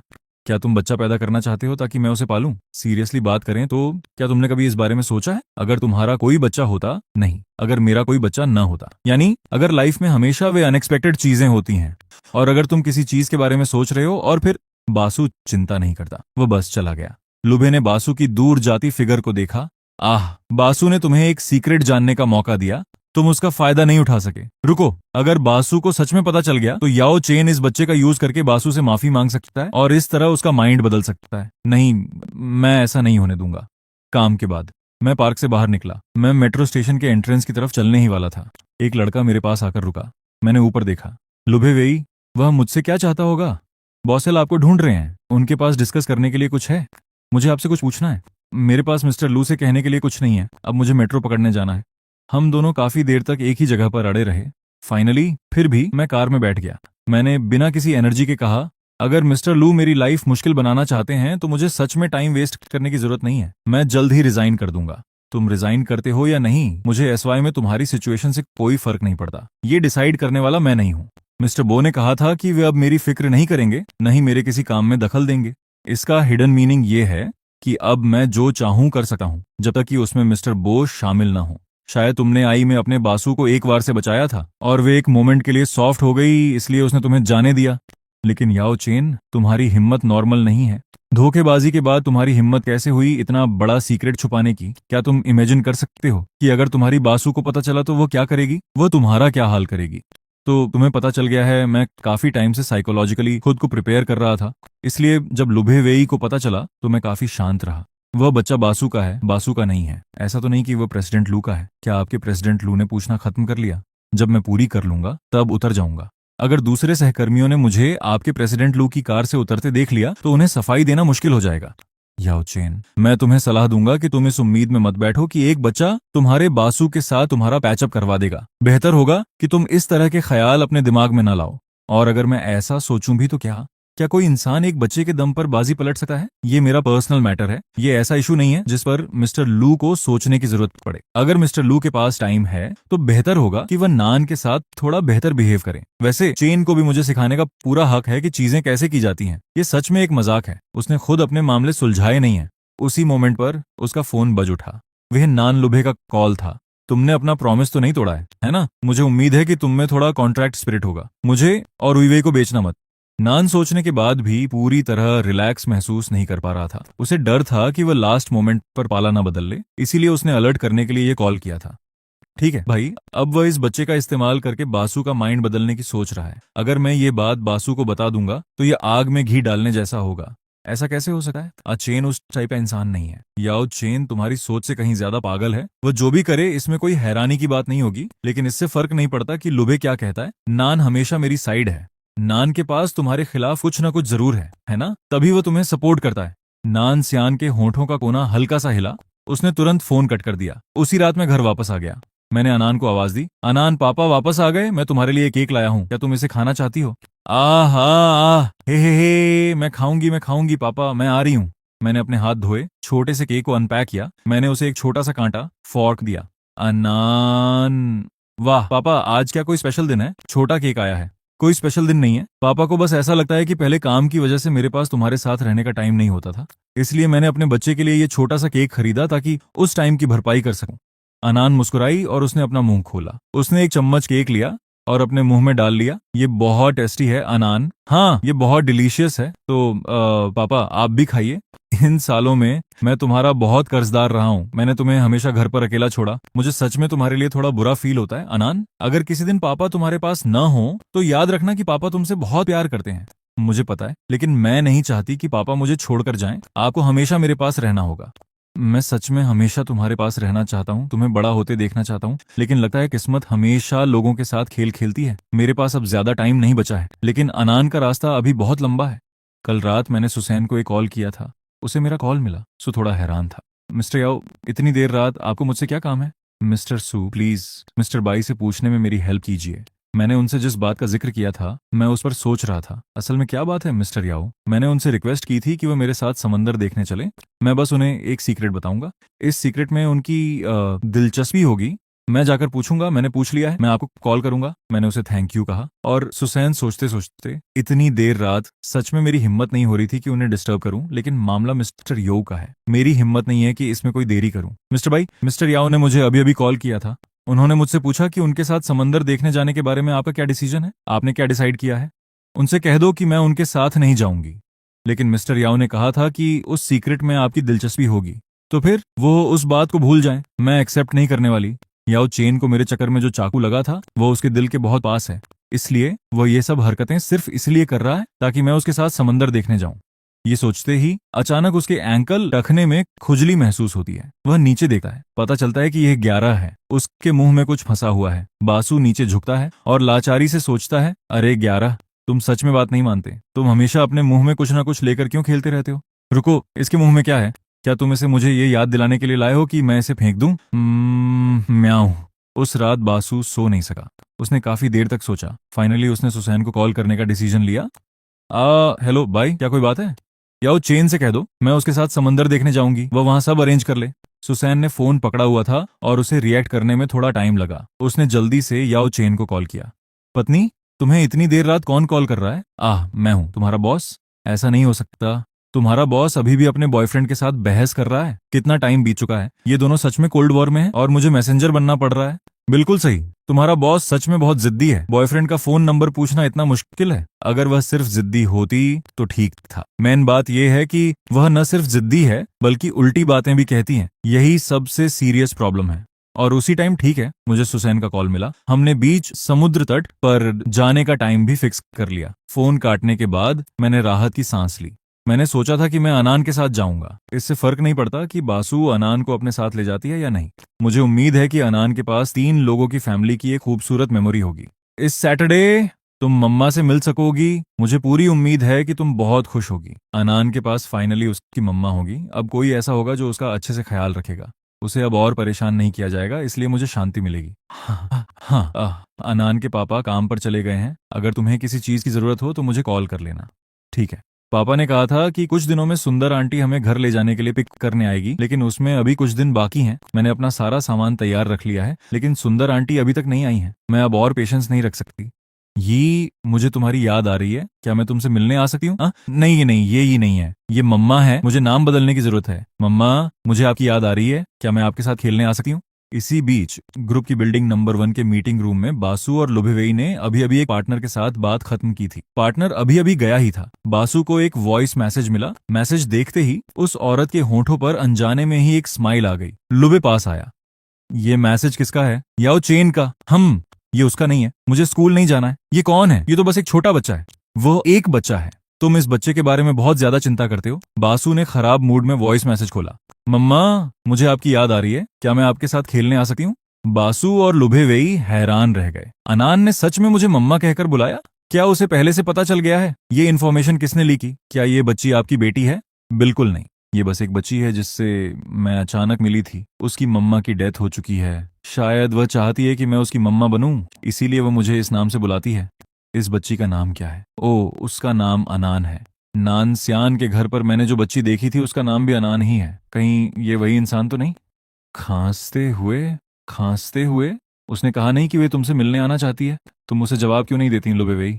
क्या मैं बहुत खाली दिखती हूँ? बात करते करते वो वापस ऑफिस चली गई। लुभे वहीं खड़ा होकर उसकी दूर जाती फिगर को देखता रहा। लेकिन ये तुम्हारा बच्चा है? क्या तुम सच में कोई जवाब नहीं दोगी? अनान के मैसेज भेजने के बाद वह अपनी मम्मा के रिप्लाई का वेट कर रही थी, लेकिन उसने काफी देर वेट किया और मम्मा ने उस पर ध्यान नहीं दिया। क्या मम्मा काम में बहुत बिजी हैं? क्या उन्होंने मैसेज नहीं देखा? हम अच्छे बच्चे हैं। पता चला कि मम्मा एसवाई ग्रुप में काम करती हैं और चूंकि मम्मा के पास टाइम नहीं है तो मैं मम्मा को ढूंढने जाऊंगी। जब अनान सीढ़ियों से नीचे उतर रही थी तो उसकी मुलाकात एक पड़ोसी से हुई। अनान, तुम यहाँ क्या कर रही हो? तुम्हारे पेरेंट्स कहाँ हैं? आंटी, मैं एसवाई ग्रुप में अपनी मम्मा को ढूंढने जा रही हूँ। SY group? वो तो यहाँ से बहुत दूर है, तुम अकेले जा रही हो? अनान ने सीरियस होकर सिर हिलाया। पड़ोसी ने एक मोमेंट के लिए हिचकिचाहट दिखाई। उसने टाइम देखा। ठीक है, आंटी तुम्हें रास्ते में छोड़ देगी, लेकिन तुम्हें प्रॉमिस करना होगा कि वहां पहुंचने के बाद तुम कहीं नहीं जाओगी। तुम्हें अपनी मम्मा के आने का वेट करना होगा। हे, थैंक यू आंटी। रास्ते में अनान लगातार बातें करती रही, जिससे पड़ोसी आंटी जोर जोर से हंसने लगी। जल्द ही वे एसवाई ग्रुप के एंट्रेंस पर पहुंच गए। उसने पड़ोसी आंटी को बाएं बोला और सिक्योरिटी केबिन की तरफ भागी। केबिन वाले अंकल, मैं अंदर जाकर अपनी मम्मा को ढूंढना चाहती हूँ, लेकिन ये जगह इतनी बड़ी दिखती है जिसमें इतनी सारी बिल्डिंग्स हैं। क्या आपको पता है कि मेरी मम्मा किस बिल्डिंग में है? ये मेरी मम्मा है। अंकल, क्या आपने मेरी मम्मा को देखा है? ये तो हमारी मिस्टर बाई हैं, लेकिन मिस्टर बाई की ना तो शादी हुई है और न ही उनके बच्चे हैं। यहाँ बच्चा कहाँ से आ गया? मुझे इससे अच्छे से पूछना होगा। वह बस उससे पूछने ही वाला था कि उसने अपनी नजरें नीचे की। अनान पहले ही उसके ध्यान न देने का फायदा उठा चुकी थी। वह पैदल चलने वालों के रास्ते से खिसक गई और लॉबी में एंटर कर गई। बच्चे रुको। और दूसरी तरफ अनान सीधे बिल्डिंग नंबर 1 में एंटर कर गई, जो सबसे पास थी। अपने छोटे से दिमाग में उसने मान लिया था कि उसकी मम्मा जैसी amazing person definitely building number 1 में ही होगी। हाँ मैम, ये बच्चा कहाँ से आ गया अंकल? सॉरी, ये जानबूझकर नहीं किया गया था। हियानगाई ने अधीरता से देखा। अनान पर से जैसे ही उसने अपनी नजरें हटाने की कोशिश की, अचानक उसने जमीन पर एक मैगजीन देखी, लेकिन अनान ने उसे ज्यादा तेजी से उठाया और अपनी चेस्ट से चिपका लिया। हियान ने उसकी मूवमेंट देखी, अपनी भौहें उठाई और पूछा, ओए बच्ची, क्या ये तुम्हारी मैगजीन है? तुम किसकी बेटी हो जो यहाँ आई हो? अंकल, मैं अपनी मम्मा को ढूंढने आई हूँ। उसने उसे देखा और वह जानी पहचानी लगी। वह उससे कुछ और सवाल पूछने से खुद को रोक नहीं पाया। बच्ची, तुम्हारी मम्मी कौन है? वो मेरी मम्मी है अंकल। क्या तुम जानती हो वो कहाँ है? ये सुनकर हियान वाइट के पास शब्द नहीं बचे और फिर उसने सिक्योरिटी को उसे बाहर निकालने का ऑर्डर दिया। ये यहाँ हमारे काम में दखल दे रही है। हाँ, मुझे पहले समझ नहीं आया। ये अचानक से चुपके से अंदर आ गई। मैं इसे अभी बाहर ले जाता हूँ। मेरी मम्मी सच में यहाँ है, मैं झूठ नहीं बोल रही हूँ। हियान वानिंग को ढूंढने के लिए सीढ़ियों से ऊपर जाने ही वाला था कि अचानक उसके दिमाग में एक ख्याल आया। सन युसुआन ने उसे एक मैसेज भेजा था। ये इन्फॉर्मेशन वाला बच्चा है। ये मुझे इतना जाना पहचाना क्यों लग रहा है? रुको, क्या ये वही बच्चा नहीं है जिसका नाम याओ अनान है? रुको रुको, हे। अंकल, क्या अब आपको मुझ पर यकीन है? मैं इस बच्चे को जानता हूँ। मैं इसे इसकी मम्मी को ढूंढने ले जाऊंगा। क्या आप जा सकते हैं? अंकल, मेरी मम्मी कहाँ है? तुम्हारी मम्मी मेरी फ्रेंड है, वह यहाँ नहीं है। तुम गलत जगह आ गई हो। तो वो कहाँ है? क्या आप मुझे उनके पास ले जा सकते हैं? ठीक है, चलो मैं तुम्हें ले चलता हूँ। हे, ये बासु की बेटी है। इसे डर नहीं लगता है ना? ये अकेले ही अपनी मम्मी को ढूंढने यहाँ आने की हिम्मत कर रही है, लेकिन जब ये यहाँ आ ही गई है। Cut cut cut. इस बीच मैंने पूरी सुबह घर पर अनान के बारे में सोचते हुए काम किया था। मैंने जल्दी से एक वीडियो कॉल किया। मुझे पता चला कि किसी ने जवाब नहीं दिया। मैंने भौहें सिकोड़ी। मैं घर के सिक्योरिटी कैमरे चेक करने गया और मुझे अनान कहीं नहीं दिखी। क्या वह अकेली चली गई? लेकिन अनान इतनी छोटी है, वह कहाँ जा सकती है? ये सोचते ही मेरा दिल हलक में आ गया, इसलिए मैंने तुरंत नानसियान को फोन किया। क्या तुमने अनान को देखा है? नहीं, क्या हुआ? जब मैंने उसे बताया कि मुझे अनान नहीं मिल रही है तो उसने मुझे जल्दी से दिलासा दिया, तुम चिंता मत करो, मैं गाड़ी चलाकर तुम्हें लेने आ रही हूँ। मैं तुम्हारे साथ उसे ढूंढने चलूंगी। नैन्सी जल्दी से पहुंच गई। हम साथ में मेरे अपार्टमेंट के एंट्रेंस पर वापस आए। आखिरकार हमें सोसाइटी के सिक्योरिटी कैमरों में अनान की परछाई दिखाई दी। मैंने घबराहट में कहा, सियान, तुम्हें क्या लगता है अनान कहाँ जा सकती है? चेन, क्या तुम्हें नहीं लगता कि वह बासु को ढूंढने गई होगी? तो अब मैं सुसैन को कॉल करती हूँ। मैंने चेन से कहा, तुम शांत हो जाओ, अभी हम सिर्फ अंदाजा लगा रहे हैं। अगर वह हमें ढूंढने नहीं गई होगी तो क्या यह बिना वजह शक पैदा करने जैसा नहीं होगा? और अगर बासु को पता चल गया कि तुमने अनान को खो दिया है, अगर वह इसका इस्तेमाल तुम्हारे लिए प्रॉब्लम खड़ी करने में करेगी तो क्या होगा? इससे बेहतर यह है कि हम पहले एसवाई वापस चलें। मैं लुबे को हमारी मदद करने के लिए कहूंगी ताकि हम रिकॉर्डिंग्स चेक कर सकें। इसके बाद हम ग्रुप 42 की तरफ जाएंगे। कुछ देर बाद हम ग्रुप 3-1 के मॉनिटरिंग रूम में वापस आए। मैं और चौथा आदमी अपनी पूरी ताकत से रिकॉर्डिंग्स चेक कर रहे थे। एक तरफ लुभेवेई सिचुएशन के बारे में जानने के बाद काफी घबराए हुए थे। अगर बासु को इस बारे में पता चलता है तो शायद चेन का भी खेल खत्म हो जाएगा। अब इस मोमेंट पर भी क्या तुम याओ चेन को 2 शब्द न बोलने के लिए ब्लेम कर रहे हो? ये सुनकर मैं दर्द से मुस्कुराया। अगर अनान को कुछ हो गया तो बासु को आकर मेरे लिए प्रॉब्लम खड़ी करने की जरूरत भी नहीं पड़ेगी। मैं खुद को कभी माफ नहीं कर पाऊंगा। आप लोग यहाँ इन्वेस्टिगेट कीजिए। मैं गार्ड से पूछने जाता हूँ कि क्या उसने अनान को देखा है। अनान यहाँ आई थी लेकिन उसे एक आदमी ले गया था। गार्ड के बताए डिस्क्रिप्शन के मुताबिक वह आदमी शायद हमारे ग्रुप में ही काम करता है, यानी हियावी है, वही अनान को ले गया है।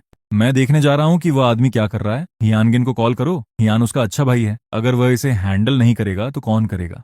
अंकल, आप मुझे हॉस्पिटल क्यों ला रहे हैं? क्या आपने ये नहीं कहा था कि आप सिस्टर बासु के बेटे हैं? मैं तुम्हें पेटर्निटी टेस्ट करवाने के लिए लाया हूँ, क्या कोई प्रॉब्लम है? आप झूठ बोल रहे हैं, मुझे वापस ले चलिए। अनान हॉस्पिटल नहीं जाना चाहती, इसलिए वह दर्द का फायदा उठाकर झटके से अपना हाथ छुड़ाती है और भाग निकलती है। हियानगाई तेजी से रिएक्ट करता है, उसका पीछा करता है और कसकर उसका हाथ पकड़ लेता है, उसे जाने नहीं देता। अनान अपनी पूरी ताकत से संघर्ष करती है। दूसरे हाथ से वह चुपके से अपनी जेब में हाथ डालती है। अपनी मेमोरी के बेस पर वह लास्ट कॉल वाला बटन दबाती है। जैसे ही कॉल कनेक्ट होती है, हेल्प, ये ईविल अंकल मुझे जबरदस्ती ले जाना चाहता है। आंटी मेरी हेल्प कीजिए, मैं कोई बच्चा नहीं हूँ। तुम क्या बकवास कर रहे हो? हियान अपने आसपास देखता है। हॉस्पिटल के लॉबी में लोग उसे घूर रहे हैं। वो अनान के पापा को पकड़ने ही वाला होता है। मुझे नहीं जाना। उसी मोमेंट उसका फोन बज उठा। जब हियान ने देखा कि उसकी बहन का कॉल है तो उसे एक बुरा एहसास हुआ। अरे यार, मेरी बहन इस समय कॉल क्यों कर रही है? क्या उसे पता तो नहीं चल गया? मुझे समझ नहीं आ रहा कि कॉल रिसीव करूं या नहीं। ये सच में बहुत इरिटेटिंग है। हेलो, तुम्हें क्या चाहिए सिस्टर? तुम याओ चेन के बेटे को कहाँ ले गए हो? मुझे सीधा एड्रेस दो। मैं फर्स्ट हॉस्पिटल में हूँ। हा ना, तुम अकेली बाहर कैसे आ सकती हो? पापा की जान निकलने वाली थी, तुम्हें पता है। अच्छा हुआ मुझे तुम मिल गई। क्या उसने तुम्हें कोई चोट पहुंचाई है? सॉरी पापा, मैं बिना परमिशन के दोबारा कभी नहीं भागूंगी। कोई बात नहीं, मुझे खुशी है। जब मैं थोड़ा शांत हुआ तो धीरे से खड़ा हुआ। मेरी नजरें हियानगाई पर टिक गईं। मैं उससे बहस करने ही वाला था। ही मानिन मेरा हाथ पकड़ लेती है। यह चेन और हियान वाइट ने गुस्से में आकर काम किया। मैं उसे सबक सिखाऊंगी। मैं तो इसे सिर्फ पेटर्निटी टेस्ट के लिए हॉस्पिटल लाया था। मैं देखना चाहता हूँ कि क्या ये सच में बासु का बेटा है। तुम्हारे मन में मेरे लिए इतनी नफरत क्यों है? तुम ये क्या कर रहे हो? मुझे पहले से पता है ये बच्चा याओ चेन बासु का बेटा नहीं है ना? मेरे सीने में गुस्सा उबलने लगा। मैं एक कदम आगे बढ़ाता हूँ। मैं हियान गाई की कलाई को कसकर पकड़ लेता हूँ। मेरी आंखों में ठंडक भरी होती है। जब तुमने कह ही दिया है तो चलो अच्छे से हिसाब चुका करते हैं। पहली बात, तुम्हारी हिम्मत कैसे हुई अनान को बिना परमिशन ले जाने की? तुमने बच्ची को लगभग डरा ही दिया था। अगर मैं इसे इसकी माँ से मिलाने ले गया तो इसमें क्या प्रॉब्लम है? क्या तुम नहीं चाहते कि उसे पता चले? मैं तो तुम्हारी थोड़ी हेल्प कर रहा हूँ, तुम्हें तो मेरा शुक्रिया अदा करना चाहिए। दूसरी बात, तुमने अनान की इंसल्ट की। अगर मैंने उसकी इंसल्ट कर भी दी तो क्या हुआ? वे एक अनजान बैकग्राउंड की बच्ची है। अगर मैंने दो बातें कह भी दी तो क्या फर्क पड़ता है? मेरे हाथ की ताकत थोड़ी और बढ़ गई। हियान वाइट का चेहरा आखिरकार बदल गया। उसने अपना हाथ छुड़ाने की कोशिश की लेकिन वह कामयाब नहीं हुआ। उसने अपने दांत भींचे। आखिर में उसकी हिम्मत जवाब देने की नहीं हुई। फिर उसने अनजाने में जियान वार्निंग की तरफ देखा। उसने यहां तक शिकायत की कि वह इतनी एग्रेसिव क्यों हो रही है। तुम मेरी हेल्प के लिए कुछ बोल क्यों नहीं रही हो? जाम यून ये देखकर पास आया। भाई बहन का रिश्ता कितना गहरा है। हियानगिन, तुम कब तक इसे प्रोटेक्ट करती रहोगी? जब ये मेरी बेटी को ले गया था तब तुम कहाँ थीं? अब तुम मीडिएटर बनकर सामने आ रही हो। तुम पहले कहाँ थीं? जियान बानिन की आंखों में उदासी की एक झलक दिखाई दी। वह चुपचाप पीछे हट गई। मैं हियान बानिन के पास से गुजरा। मैंने हियान वाइट को घूर कर देखा। अगर तुमने दोबारा अनान को छूने की हिम्मत की तो मैं तुम्हें आसानी से नहीं छोड़ूंगा। अगर तुम्हें लगता है कि मैं मजाक कर रहा हूं तो तुम ट्राई करके देख सकते हो। पापा आज बहुत अजीब बिहेव कर रहे हैं। वो अभी भी गुस्से में क्यों हैं? ये बड़े लोग किस बात पर बहस कर रहे हैं? मुझे समझ नहीं आ रहा, इसलिए छोड़ो। पापा अभी भी सबसे इम्पोर्टेंट हैं। मैं पापा को शांत करने की कोशिश करती हूँ। पापा, मुझे भूख लगी है, घर चलते हैं। अनान के छोटे और गर्म हाथ धीरे धीरे मेरे गुस्से को शांत कर देते हैं। ठीक है, घर चलते हैं। जैसे ही हम जाने वाले थे पीछे मुड़कर देखा तो बासु वहां खड़ी थी। मम्मी, अनान बासु की तरफ बढ़ती है। ये सीन मैंने अपने दिमाग में कई बार इमेजिन किया था। मैंने खुद से अनगिनत बार कहा भी था, लेकिन जब ये सच में मेरी आंखों के सामने होता है तब भी मेरे सीने में इतना दर्द होता है कि दम घुटने लगता है। मम्मी मम्मी मम्मी, क्या आप मुझे पिक करने आई हैं? अरे ये आंखें, ये स्माइल बिल्कुल याओ चेन जैसी है। क्या सच में ये उसका बेटा है? मम्मी, आप बोल क्यों नहीं रही हैं? क्या आप मुझे देखकर इतनी खुश हो गई हैं? हाँ, मैं अनान को देखकर इतनी खुश हूं कि बोल ही नहीं पा रही हूँ। अनान, इस साल तुम कितने साल की हो गई हो? इस साल मैं 6 साल की हूँ। मम्मी, क्या मैंने आपको पहले नहीं बताया था? आपके पापा ने आपका नाम अनान रखा है। ऐसा इसलिए है क्योंकि वह आपको बहुत मिस करते हैं। मम्मी, हाँ, पापा कहते हैं कि वह आपको बहुत मिस करते हैं। अच्छा, तो चेन ने इतने सालों से अपनी सारी यादें किसी और बच्चे में लगा रखी थी। मम्मी, आपकी आंखें लाल क्यों हैं? ऐसा इसीलिए है क्योंकि मैं तुम्हें देखकर इमोशनल हो गई, इसीलिए तुम रो पड़ी। पहले थोड़ा खेलो, ठीक है? मैं तुम्हारे पापा से 1 मिनट बात करती हूँ। मैं आपके साथ नहीं जा सकती। तुम पापा और मम्मा से क्या कहने वाले हो? मैं सुन नहीं सकती, सही ना? कुछ मीठी बातें कहो जो बच्चे ना सुन सकें। ठीक है, तो मैं पहले बाहर जाता हूँ। बासु की बेटी के दूर जाने के बाद उसने मुझे जिस तरह देखा वह अचानक बदल गया। तुमने ये बात मुझसे 6 साल तक छिपा कर रखी। तुमने जरूर बहुत बुरा वक्त बिताया होगा। इतना छुपाने के बाद आखिरकार तुम्हें एहसास हो ही गया। जब ये हो ही चुका है, बासु को बताओ कि तुम मुझसे क्या करवाना चाहती हो। सिस्टर बासु, ये आदमी जो कह रहा है उस पर ध्यान मत दो। कौन जाने यह इस बच्चे को कहाँ से लाया है। ये 6 साल से तुमसे ये बात छुपा रहा था, आज अचानक वह इसे तुम्हें दिखाने के लिए ले आया। इसका क्या मतलब है? क्या यह सिर्फ बच्चे का इस्तेमाल करके हमदर्दी पाने के लिए नहीं है? हियान गई, क्या तुमने काफी बोल लिया? सिस्टर बासु, वो क्लियरली कुछ गलत करने की वजह से नर्वस है। बस सिर्फ एक बच्चे का इस्तेमाल करना चाहता है ताकि तुम सॉफ्ट हो जाओ। उसकी बातों में मत आओ। मुझे माफ कर दो, आज हियानगाई की गलती है। मैं वापस जाऊंगा और उसे अच्छे से सिखाऊंगा। सिस्टर, मेरे कान छोड़ो, मुझे दर्द हो रहा है। लुबे ने नान सियान को खींचा। चलो, हमें भी निकलना चाहिए। हालांकि नान सियान थोड़ा हिचकिचा रही थी, फिर भी वह उसे बांह से पकड़कर ले गया। मुझे ये पता होना चाहिए था, तुम्हें मेरे साथ नेगोशिएट करने के लिए बच्चे का इस्तेमाल करने का कोई हक नहीं है। तो आपका क्या मतलब है मिस्टर बासु? क्या आप बच्चे को सीधे ले जाना चाहते हैं, या फिर आपको अनान की कोई परवाह नहीं है? अगर ऐसा है तो मैं अनान को घर ले जाऊंगा और पहले की तरह बात करना जारी रखूंगा। मैं मुड़ना चाहता था और अनान को ले जाना चाहता था। ये याओ चेन के लायक है। आज हियानगाई उसे इतनी आसानी से कैसे ले जा सका? तुम उसकी प्रोटेक्शन भी नहीं कर सके। तुम उसे और क्या ऑफर कर सकते हो? मैं एक्सप्लेन करने ही वाला था, लेकिन मुझे एहसास हुआ कि वह जो कह रहा था वह सच था। उसने कहना जारी रखा। पहली बार मैंने अनान को हॉस्पिटल में देखा था। उस वक्त उसने कहा था कि पापा काम पर बाहर गए हैं। वह हॉस्पिटल में अकेला था। अगर उस वक्त वह मुझसे नहीं मिला होता, बल्कि किसी ह्यूमन ट्रैफिकर से मिला होता, या चेन, क्या तुम्हें लगता है कि तुम में इसके अंजाम को झेलने की कैपेसिटी है? बासु के शब्द मेरे दिल को चीर रहे हैं। मैं अनान का छोटा सा हाथ कसकर पकड़ता हूँ। मुझे अफसोस हो रहा है। मैं सहन नहीं कर सका कि अनान मुझसे दूर चला जाए, भले ही वही उसे ले जाने वाला क्यों ना हो। मैं इसे एक्सेप्ट नहीं कर सकता, लेकिन फिर भी मैं अपना सिर उठाता हूँ, उसे गंभीरता से देखता हूँ और कहता हूँ, मैं उसका बायोलॉजिकल फादर नहीं हूँ। उसे मैंने गोद लिया है। बासु की नजर एक मोमेंट के लिए रुकती है और मैं आगे कहता हूँ, उस साल मैं हॉस्पिटल से बाहर निकला था। गलियारे में मैंने एक बच्चे को बेंच पर अकेले बैठे देखा। किसी को उसकी परवाह नहीं थी। मैंने उससे कुछ सवाल पूछे और जाना कि उसके पेरेंट्स अब नहीं रहे।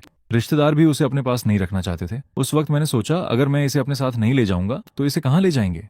ये मुझसे भी बुरे लोगों से मिलेगा। मैंने इसे 6 साल तक पाला है। वो आपके साथ नेगोशिएट करने का मोहरा कभी नहीं थी। वह मेरी बेटी है। बासु कुछ सेकंड के लिए शांत रहा। जब वह बोला तो उसकी आवाज अभी भी ठंडी थी। तो तुमने मुझसे 6 साल तक छुपाया, सिर्फ इसे आज मुझसे मिलाने लाने के लिए? मैंने तुमसे छुपाया क्योंकि मुझे नहीं पता था कि तुम्हें कैसे बताऊं। मैंने अपनी जिंदगी खुद बर्बाद कर ली है। तुम्हें कैसे बताऊं कि मैं अभी भी एक बच्चे को पाल रहा हूं? याओ चेन, तुम्हारे पास हमेशा रीजंस होते हैं। बासु, मैं तुमसे एक फेवर मांगता हूँ। मैं ही हूँ जिसने तुम्हें धोखा दिया है। तुम मुझसे नफरत करती हो और मुझसे बदला लेना चाहती हो। बस मेरे पास आओ। मुझसे बदला लेने के लिए अनान का इस्तेमाल मत करो। मैं अनान के गार्जियन के तौर पर आखिरी इंसान हूँ जिसे पता चला कि वो एग्जिस्ट करती है। याओ चेन, तुमसे मेरा बदला ये नहीं है। तुम ही हो जो मुझसे बदला ले रहे हो। वो एक मोमेंट के लिए रुका, अपना सिर घुमाया और धीमी आवाज में कहा, अनान, मैं उसे वापस ले जाऊंगा। यहाँ बहुत कन्वीनियंट नहीं है। इससे पहले कि मैं रिएक्ट कर पाता, वह अनान के पास गया।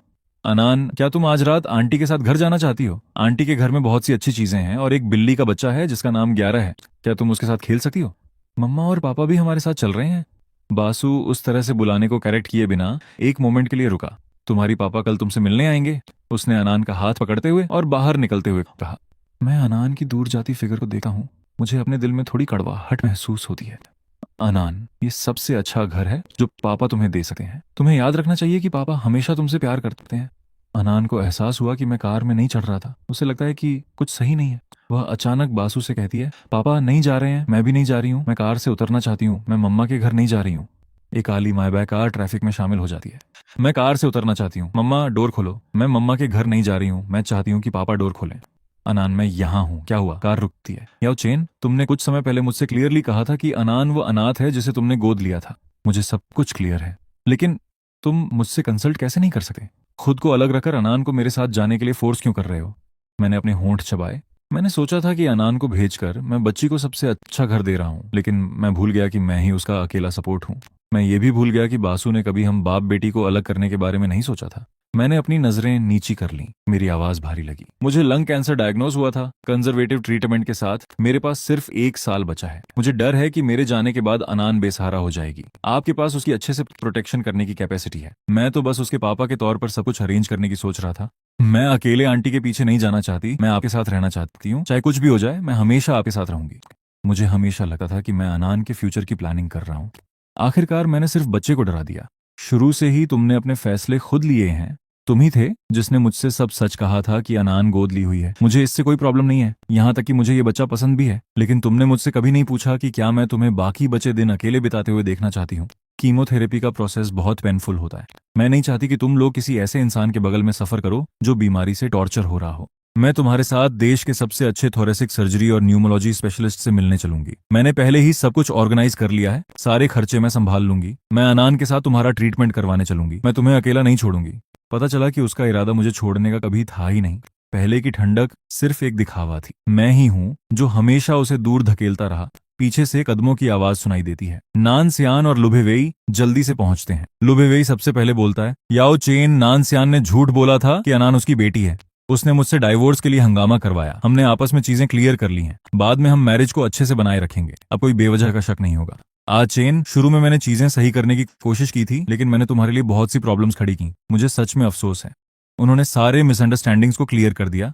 इसे एक परफेक्ट सॉल्यूशन माना जा सकता है। अनान को लेकर अब कोई कॉन्फ्लिक्ट नहीं होगा, लेकिन सिर्फ एक मोमेंट के लिए हियान वार्निंग हियानगाई को घसीटते हुए आई और वे भी जल्दबाजी में पहुंचे।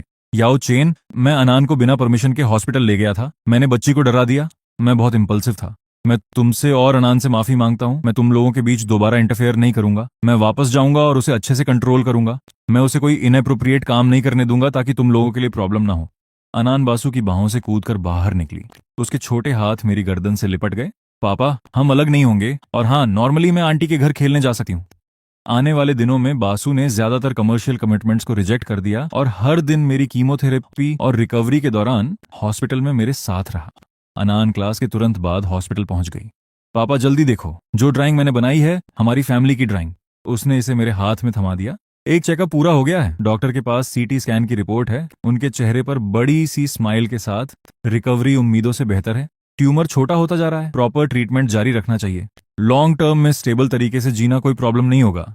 मेरे दिल पर भारी पड़ा बड़ा पत्थर आखिरकार हट गया है। मुझे अनान से अलग नहीं होना पड़ेगा। मैं आपके साथ भी रह पाऊंगा बासु। हम वादे के मुताबिक ऑरेंज सी देखने गए। सनसेट ने समंदर के पूरे सरफेस को ढक लिया था। बासु ने मुझे प्यार से देखा और कहा, आज चैन, पहले हमारे बीच बहुत सारे मिसअंडरस्टैंडिंग्स थे। तुमने 6 साल तक अकेले मुश्किलें झेली। अब बीमारी में एक फेवरेबल टर्न आया है। आने वाले दिनों में मैं तुमसे दोबारा कभी अलग नहीं होंगी। अब से हम तीनों हमेशा साथ में बीच पर और अम्यूजमेंट पार्क जाएंगे। हम कभी अलग नहीं होंगे। पहले मैं हमेशा सब कुछ अकेले झेलता था, हमेशा अपने दम पर सब कुछ ऑर्गेनाइज करने की सोचता था, हर मौसम में तुम्हारी फीलिंग्स को इग्नोर करता था। अब हम तीनों साथ रहेंगे और कभी अलग नहीं होंगे। समंदर की हल्की हवा बीच पर बहती है। सनसेट तीनों की परछाइयों को जोड़ता है। आने वाले साल सेफ और पीसफुल रहें, बिना किसी और जुदाई के हर दिन साथ रहें। हाथों गाइस, इस स्टोरी को कंप्लीट कर दिए, और स्टोरी कैसा लगा कमेंट करके बताना और वीडियो को हाइप कर देना।